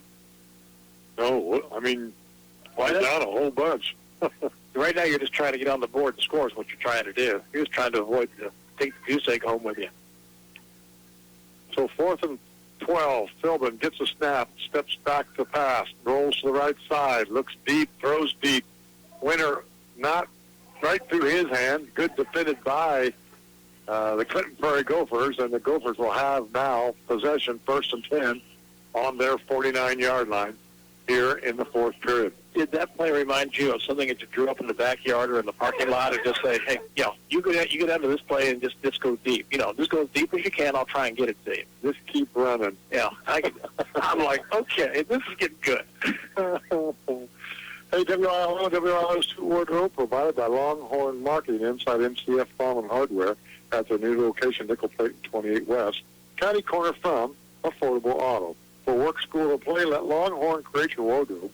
Longhorn Marketing inside Frankfurt. In Frankfurt, call 765-650-4430 or log on at lhmg.biz. Schoonfeld's back in the game. I'm interested to see how long Casey keeps him in the game. Now they're going to do the jet sweep with Trevor Reese. Yep, and he heads to the right side. He gets around the end. Got a pickup of about maybe 2 yards. The flag went flying. Another flag just went flying. See, and that kind of was a late hit on number 19 of the Gophers. That's Isaac Dorfenfen. Well, Reese got about 2 on the play. Let's see what this penalty is exactly. So the last time they threw the flag, nobody knew what went on. Well, with the Cedar marching back, this is a hold against Prairie. I'm sorry. Takes it back to the 41-yard line. So we'll keep it first down, and it'll be first and about 20. 20, yep, on the 41-yard line. Now, you have Schoonville back in the game. The question is, how long do you keep him in there? And when Jenkins hurt, that makes it, it takes a, now you're going to have to find somebody else back there if you want to take him out.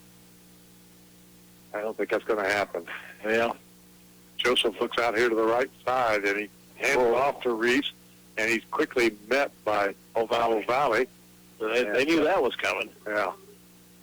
And they lost another yard or two. Lost 2 on that one. So they're going backwards. It's to the 39-yard line now. And it'll be second down. Now, that hurt the pass average.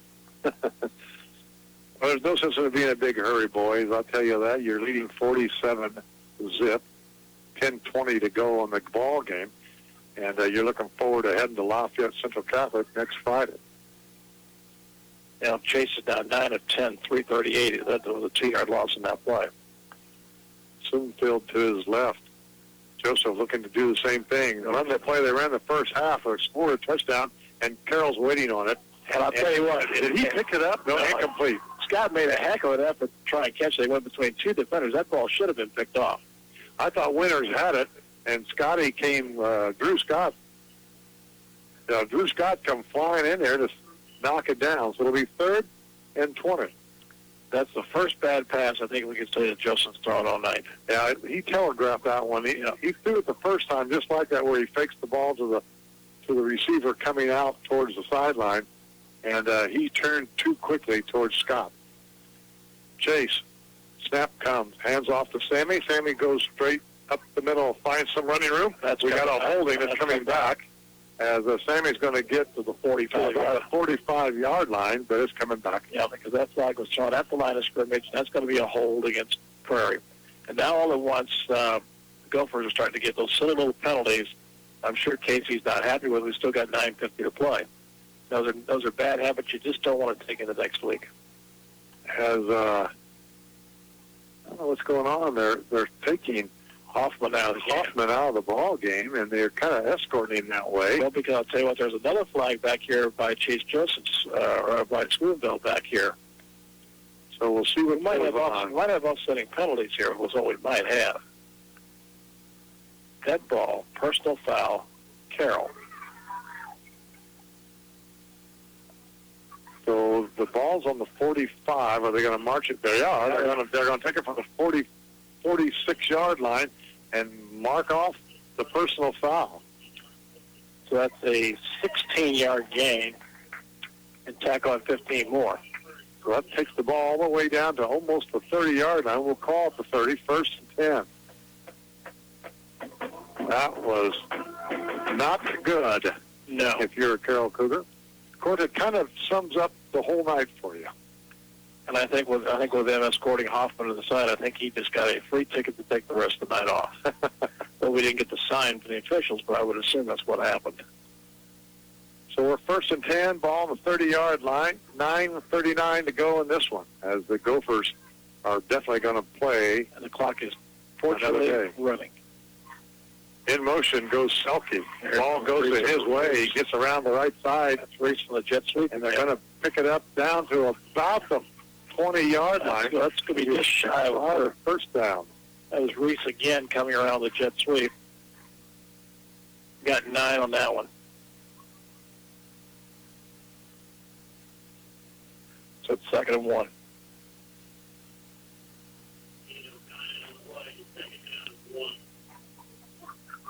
For both teams, this clock can't run fast enough. That's probably true. It just can't. As they move trips here to our side. Surely they wouldn't throw the football again. I don't imagine. Sammy's probably going to get his handoff here. Or they could fake it and Chase keep it. But then the handoff goes to Sammy. He bounces off the defender. He's trying to get around the end. He does. He's going to get a first down and more. He almost took the sideline into the end zone. Okay, first down. As the ball going to get marked on about the 7-yard line of the Carroll Cougars. Nice run by Sammy. I tell you, that looked like disaster to begin with, and he bounces right off and heads down the line. First and goal. 8:27 to go in this one. 47-0. It's been all Clinton Prairie since the beginning of the game. Chase Joseph standing under center. Kind of like the I formation. Handoff comes Sammy. Step toes through the middle, dives down to about the 5-yard line. When's the last time we saw Prairie in a high formation? I don't know, but that's kind of what it looked like. Yeah. An offset eye as... it doesn't seem like he's had that many carries, but that's 23 carries and 181 yards. I would never guess that. I would, maybe you wouldn't have the way this game's been.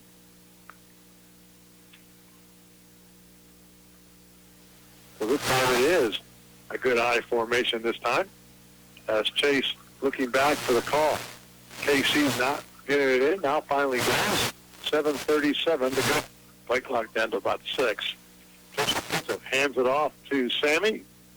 Tiptoes again through.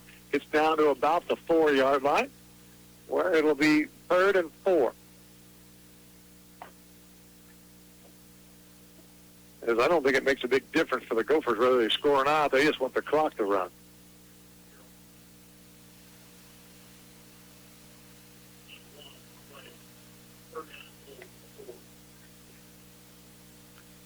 Well, I'll tell you what, when they trade films this week between the Catholic Knights, they're going to see two high-powered offenses this week.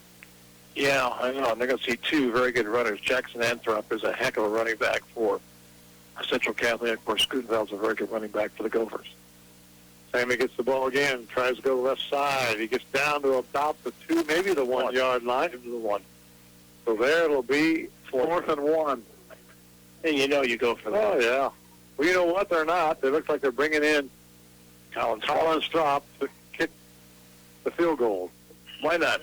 Need a little practice with that. I'm not exactly opposed to this. Yeah, they're going to spot this at the 9-yard line. It looks like a 19-yard field goal attempt.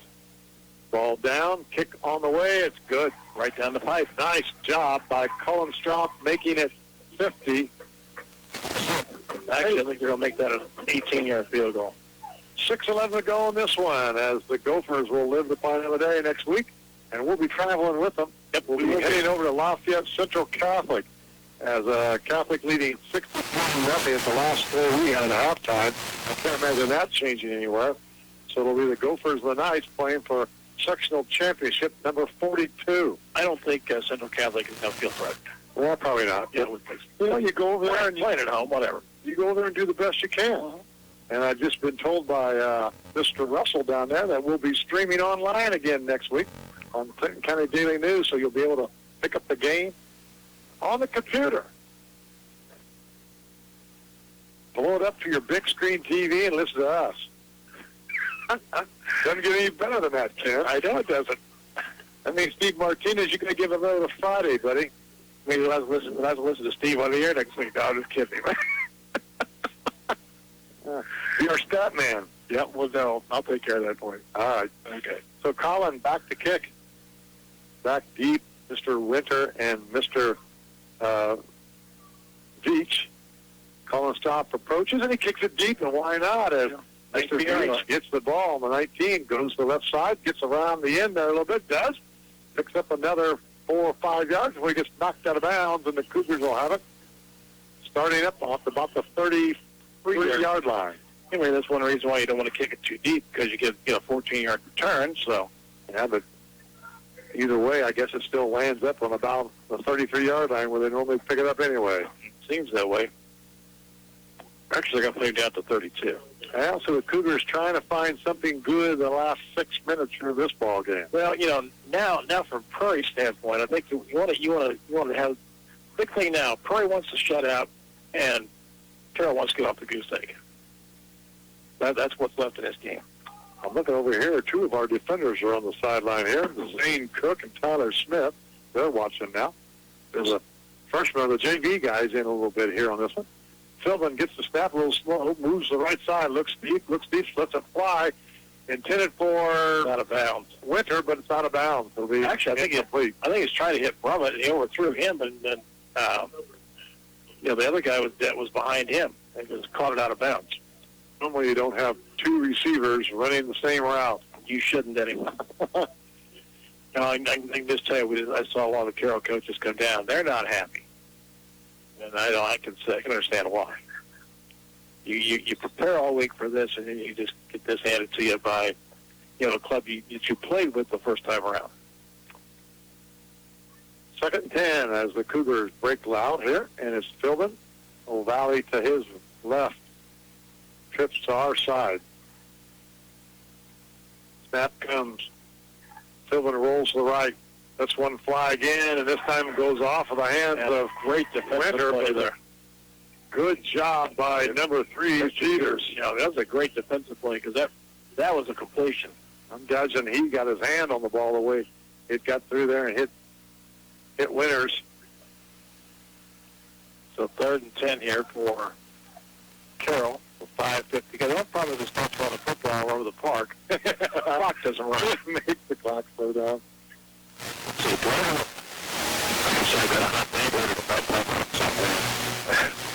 Well, just getting the homework warm will be fine. Yeah, well, I get the plane set about 60 degrees, so it'll be nice time I get back there. Silver snap comes, rolls to his left this time. Looks to throw the ball deep. It's Brummett, and he throws it over Brummett's head as actually wasn't Brummett, it was number 8, Anderson. And but well defended by the Gophers again. You know, the thing is, Philbin has not learned yet how to accurately throw the deep ball yet. He's just heaving it down there, and you can tell he is not hasn't quite learned how to throw the deep ball yet. He's not a bad intermediate passer, but if trying to throw something deep, he's having an awful hard time doing it. 4th and 10, the punting crew comes on. Mr. Veach finally gets a good punt off again, 2 in a row for him, and the ball rolls free. And it comes dead on about the 37-yard line. Got a good snap again. Yeah, 2 in a row for him. Does make a difference. Makes it easier. Makes it a lot easier. Okay, now, if you're Clinton Prairie, who do you want to put out there in this last 5:33? Well, it looks like they're bringing everybody in. As I don't see anybody standing on the sideline right now, so it looks like it's going to be all JV in the lineup, and why not? Yeah, these guys a well-deserved rest with 5:33 to go. And it looks like, I'm going to guess, that this is going to be, let me get my sheet here. I'm going to have to pull it out under something. Colin Stropp looks like he's going to come under center. He'll be the quarterback next year, and I know that KC is excited about his ability. Handoff goes. We're going to catch out who that is. His pickup of about 3 yards. 15 gets the call. That was Robbie Johnson. It was Johnson who carried. He got 3 to the 40. So KC will slow this game way down for the Gophers, letting that clock run as they just started the 25-second clock. And as you said, it is Colin Stropp, the quarterback. Yep. So Colin Stropp getting a little playing time in for him. Shotgun, hands back off to Johnston. And no gain this time. And it's all JV guys right now. And they also knew he was coming, so it's a loss back to the original line of scrimmage. He has lost at 3 this game. 3rd and 10. I don't think it makes a difference as long as you just hold on to the ball now and keep that clock rolling. I'd like to see at least run the ball wide. I would at least like to see that instead of trying to just run it in the middle. Well, let's see if you get your wish. We got twins this side and a wide receiver right. And we're going to see a quick throw this way. Yep. As the pass is completed by Stropp. And that was number 17, Jacob Wallsmith. And that'll be 4th down as the punting team comes in. Mr. Reese does that. Got 5 yards out of that, so. Vish going back deep for the Cougars, along with number 18, Luke Gamble. They haven't even started running the 25-second clock. Now they do. Just sit there, boys, and let the clock run. You get 25 seconds of free time here. Yeah. Don't get in any big hurry. No, okay, go ahead. Reese, that's a go. As I was a line drive right across, just barely cleared the line of scrimmage, and Carroll just got killed up and he just got killed. That's the nicest way to say it. I would have just let it go, Mr. 31-yard. I mean, he got it, and he was just corralled immediately by about 2 or 3 Prairie guys. I guess you got to give him guts for grabbing it. Well, hey, he'll learn. Actually, in better field position than what I thought they would. They completed the 33-yard line.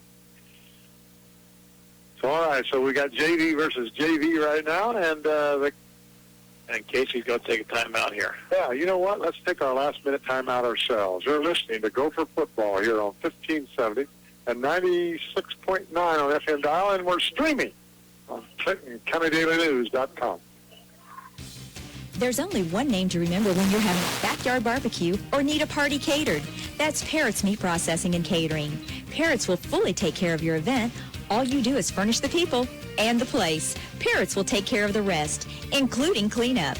Now that is a deal. So sit back, relax, and call Parrott's today for all your catering needs. No party too big or too small.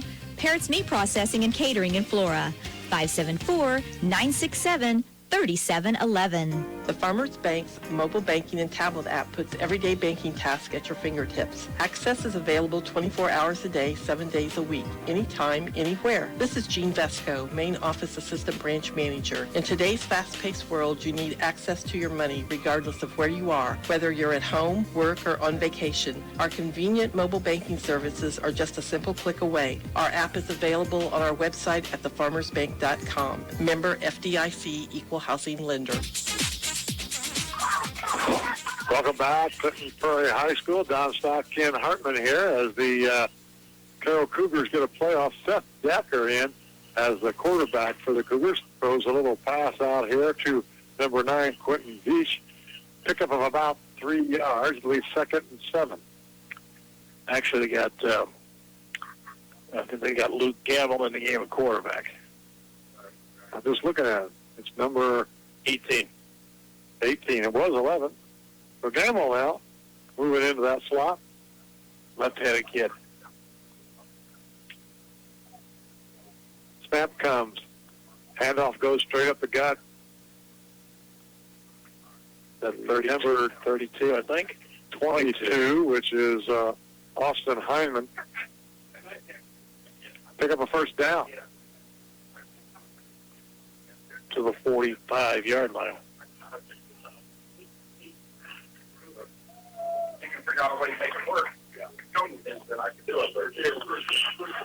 So the Cougars trying to get one in if they can. 2:23 to go. As Luke Gamble waiting for the snap. Gets it. Goes to the left. He's going to get knocked down. He had no clue that the Prairie defender was right on his back. That's a huge loss. Actually, the 36-yard line. So we're going to have 3rd and forever. And these officials are going to really take their time in setting the clock. Oh, I would. Yeah, I wouldn't be in any hurry. I don't know if Mark Brown's in a hurry to see his kids run a play or not. So you can start that 25-second clock, boys. Either he blew the whistle. Down to 1:40 to go. Mm-hmm. And we're going to have a twins this side and a receiver in the slot to this side. A fumble, but they get it back. And Gamble's going to get trouble again. He's going to get tossed to the ground. Get tossed again. Another big loss. To the 29-yard line. Carroll's going the absolute wrong way. Michael Royer in on the tackle on the sack is what it comes down to, and it's now 3rd and 25. The only thing is what's happened here in the last 3 or 4 minutes just made it very hard to get really quick stats done. Because everybody and their brothers down the game. And don't forget, K.C. Woods will be joining us after the ball game, as he usually does. And we'll talk about how well we played tonight. As the ball goes straight up the gut, that could be the last play of the ball game if the head official spots it right, and I'm sure he will, as that should be just about it. the Gophers are going to win this one 50-0, as the head lineman is just now starting the clock, and we're under 25. And that's going to be it. Everybody head to a sideline. Right.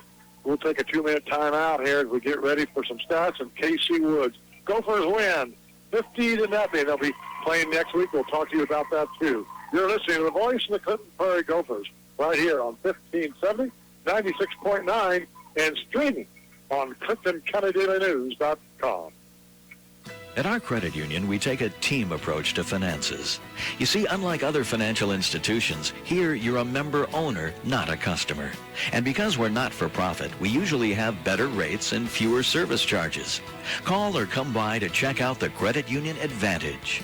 Encompass Credit Union, member NCUA, community-minded, just like you. Accidents do happen, but the fine quality repair of them is no accident. Jerry's Body Shop does on-the-spot estimates and is family operated for over 46 years. For towing, body repair, alignment, and more, call Jerry's Body Shop at 659-3319. That's 659-3319. Jerry's Body Shop. Their expertise is to make your fender bender just a memory. Jerry's Body Shop, 1650 Oak Street, Frankfort.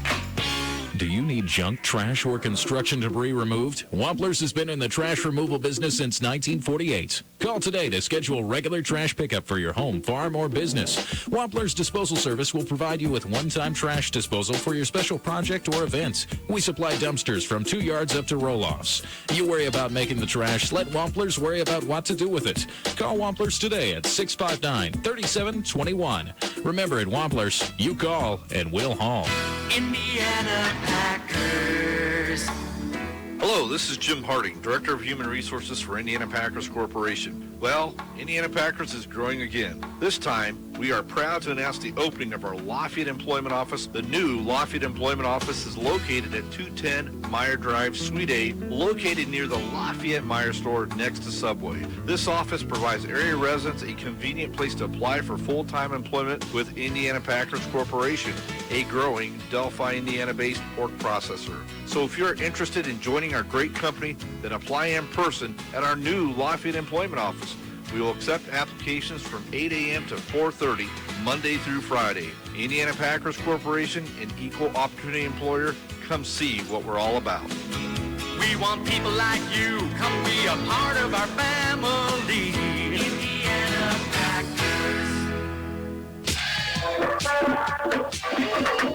Welcome back. We're at Clinton Prairie High School. Downstop Ken Hartman here, as it was all Clinton Prairie as they moved to 8-3, heading into the Sectional 42 Championship at Lafayette Central Catholic, winning here 50-0. And Ken, this ball game was put away pretty early tonight. Yeah, I mean, if I'm not mistaken, Prairie scored in their first 6 possessions of the game, and when that happens and you have that kind of execution, that just means you're on your game, and and we weren't real sure exactly what type of team we were going to see tonight. No, we were both kind of skirting around here a little bit, thinking that the Cougars would be a very difficult team to beat coming in for the second time. But, boy, I'll tell you what, the Gophers wasted no time scoring on their first 3-4 possessions and making it a rout in the first half. That's exactly right. And when you look at the stats here, this is just phenomenal stats. I mean, Carroll winds up with 159 yards of total offense, 138 on the ground, led by Ovalle, who had 19 carries, 119 yards. So that was their big weapon. But Prairie, are you ready for this, Don? Yeah, I'm ready. How many yards do you think they had? Well, they had 300 and a half, so I'm going to say maybe close to 550. A little bit more than that. 572 yards of offense tonight for the Gophers. They had 229 on the ground. Schoonveld, 25 carries, 185 yards. Of course, that big 66-yard run to start the second half. Passing, they had 343 yards passing, and then Chase Joseph winds up 9 of 11 for 338. So, and you've already got somebody up here who's ready to go here. Wow, that's pretty quick. We were expecting a little timeout. So, if you back in the studio, if you want to turn on the recording, we can get this thing going as Casey Woods quickly up. And I'll tell you, Casey, I got to tell you something. I came here a little concerned about the ball game. Carroll, as we all know, is a very, very good football team. You beat them early, and I just thought that you might have some challenges tonight. But, man, you guys came out. You said you were ready to play. Were they? Oh, absolutely. You know, we preached it all week. You know, you go there and get a win at their place, they're going to come ready to battle you. And we practiced real hard. We challenged our guys to really get after it and see if we could start fast. And daggone if we didn't start fast. We have Carroll down for a total of about 159 total yards. Not only was your offense second, but your defense was right on there, keeping Old Valley from not getting anything big. Yeah, defense did best performance of the year by our defense. It's an unbelievable job flying to him. He's a tremendous athlete, one of the best we see all year. And the way our guys flew to him and stayed on their receivers at the same time, couldn't be prouder of that group. We have you down for about 572 total yards. Chase Joseph, 9 of 11 for 338 yards. Yeah, I mean, he did, what an unbelievable job he did, and then we thought we'd have to ask him to do a little more, you know, as far as numbers-wise, throwing it. But daggone, I mean, he took the attempts we gave him and turned them into such big plays, just taking what they gave us. And daggone, if Trevor Reeves and Bailey Jenkins and those guys didn't make some tremendous plays with the ball in their hands, and that's what the offense is designed to do, and they did it tonight. And then you have Sammy still getting a yardage. We have him down for about 185 tonight. And you know what? You know, he was talking about the number of carries. He's in the number of 20 carries. It didn't seem like he had the ball 5 times tonight. Yeah, I mean, it's an unbelievable effort by him. And the fact that he's putting up those numbers in a spread offense where we're kind of dishing the ball around on bubbles and things like that is just a testament to the athlete that he is. He continues to stick with an RO line. You know, I probably don't talk about him enough when I'm up here, actually, but our offensive line, what an unbelievable job. Pass protection all year. I think Chase was sacked 1 time during the regular season. I don't think he's been sacked in the playoffs yet. And then the rushing holes are enormous, so shout out to those guys as well. Well, Casey, you've come in and you've done a tremendous job. These guys are 8-3, and they're playing for a sectional championship next week. It sounds like the Catholic night. They were leading 63-0 at halftime. Gotcha. Yeah, and you know that what a heck of a football team up there. And here's what we challenge our our guys. We said, you know, what a great shot it is to go and play against number 1, and that's what we wanted. We wanted the opportunity to go play against number 1, and we earned it for ourselves. We're playing for a championship, playing against one of the best teams in all of Indiana high school football, regardless of class. We'll be excited for the opportunity. Our guys are going to play with a lot of pride and get after it and see what happens. You know, the best thing about going over there is everybody's going to expect nothing out of you. Your kids can go there and be loose, and boy, if you get the ball into the 4th quarter, who knows? Yeah, absolutely. We're going to go and we're going to try to make some plays. We're going to do what we always do and try to get the ball in space with our receivers and see if they can make a guy miss. And we make a guy miss. I mean, it's high school athletes on high school athletes. So every now and then you make a guy miss, make a couple plays, and we're going to try to do what we do and try to have some success and just go out, play, have a great time because what an opportunity we've earned to play against that team. You sure have. It's been fun. Hey, we're going to be following you next week. We'll be over there with you and bring this thing back. Let's try to put something together. I know the kids, I can hear them down here. They're having a good time ready to go. You might as well go and join them. Oh, absolutely. What a great environment tonight. Our crowd's terrific. So, yeah, enjoy it. Soak it up. And this is what high school football is all about. So proud of them and happy for them. All right, we'll see you next week. Sectional championship, buddy. Awesome. Congratulations. Thank you. First-year coach Casey Woods, 8-3, brings the Gophers in 8-3, and they'll take on Lafayette Central Catholic in sectional number 42. And before we get out of here, and I talk to you here a little bit, got a little information here that I want to pass on. You know, tonight they had a fundraiser in town for Frankfort for Steve Moore, the Prairie Township firefighter, who has stage 4 cancer. And tonight, you know, Clinton County shows the love as they do what we do best, and that is give to our hearts. They ended up making $21,120 that they raised tonight in funds for Steve Moore and their family. And my golly, Ken, you have a good football game like that, and then you get news like this. Kind of makes you proud to be in Clinton County. It does. It's a great sign, tremendous gesture by the people of Clinton County to pour out their love and that kind of thing. Super thing. All right, KC, upbeat as you well be, and, you know, he talked about what to expect next week, and he said, you know, we're going to go over there, we're going to give it the best shot we have and have some fun doing it. You know, I would expect nothing less now. I mean, after this was just a total domination from the opening get-go. Plus, I would not be shocked, and I know we haven't seen it from them all year, but I wouldn't be surprised you see a few little tricks out of the bag next week. Yeah, why not? You just break them loose. Yeah. They had one. I'm sure Central Catholic will be ready for the pass play that they scored a touchdown on early in the first period, and they tried to run it again, not so successfully. So that'll be it. But, you know, KC, he'll have the kids ready to go. Yeah. We'll be there also. They'll be at Lafayette Central Catholic. I'm guessing game time is still going to be around 7 o'clock. We'll be on the air at about 10:12. And it'll be Ken Hartman and I. Steve Martinez will be making the run. I'm sure Russ will be with us, too, as we're streaming on Clinton County Daily News. We do that also again next week. Final score here for Ken Hartman, Don Stock, and Melissa back at the studio. 50-0, the Clinton Prairie Gophers as they head to Lafayette. We'll be there, too. Have a good one, everybody. So long and good night.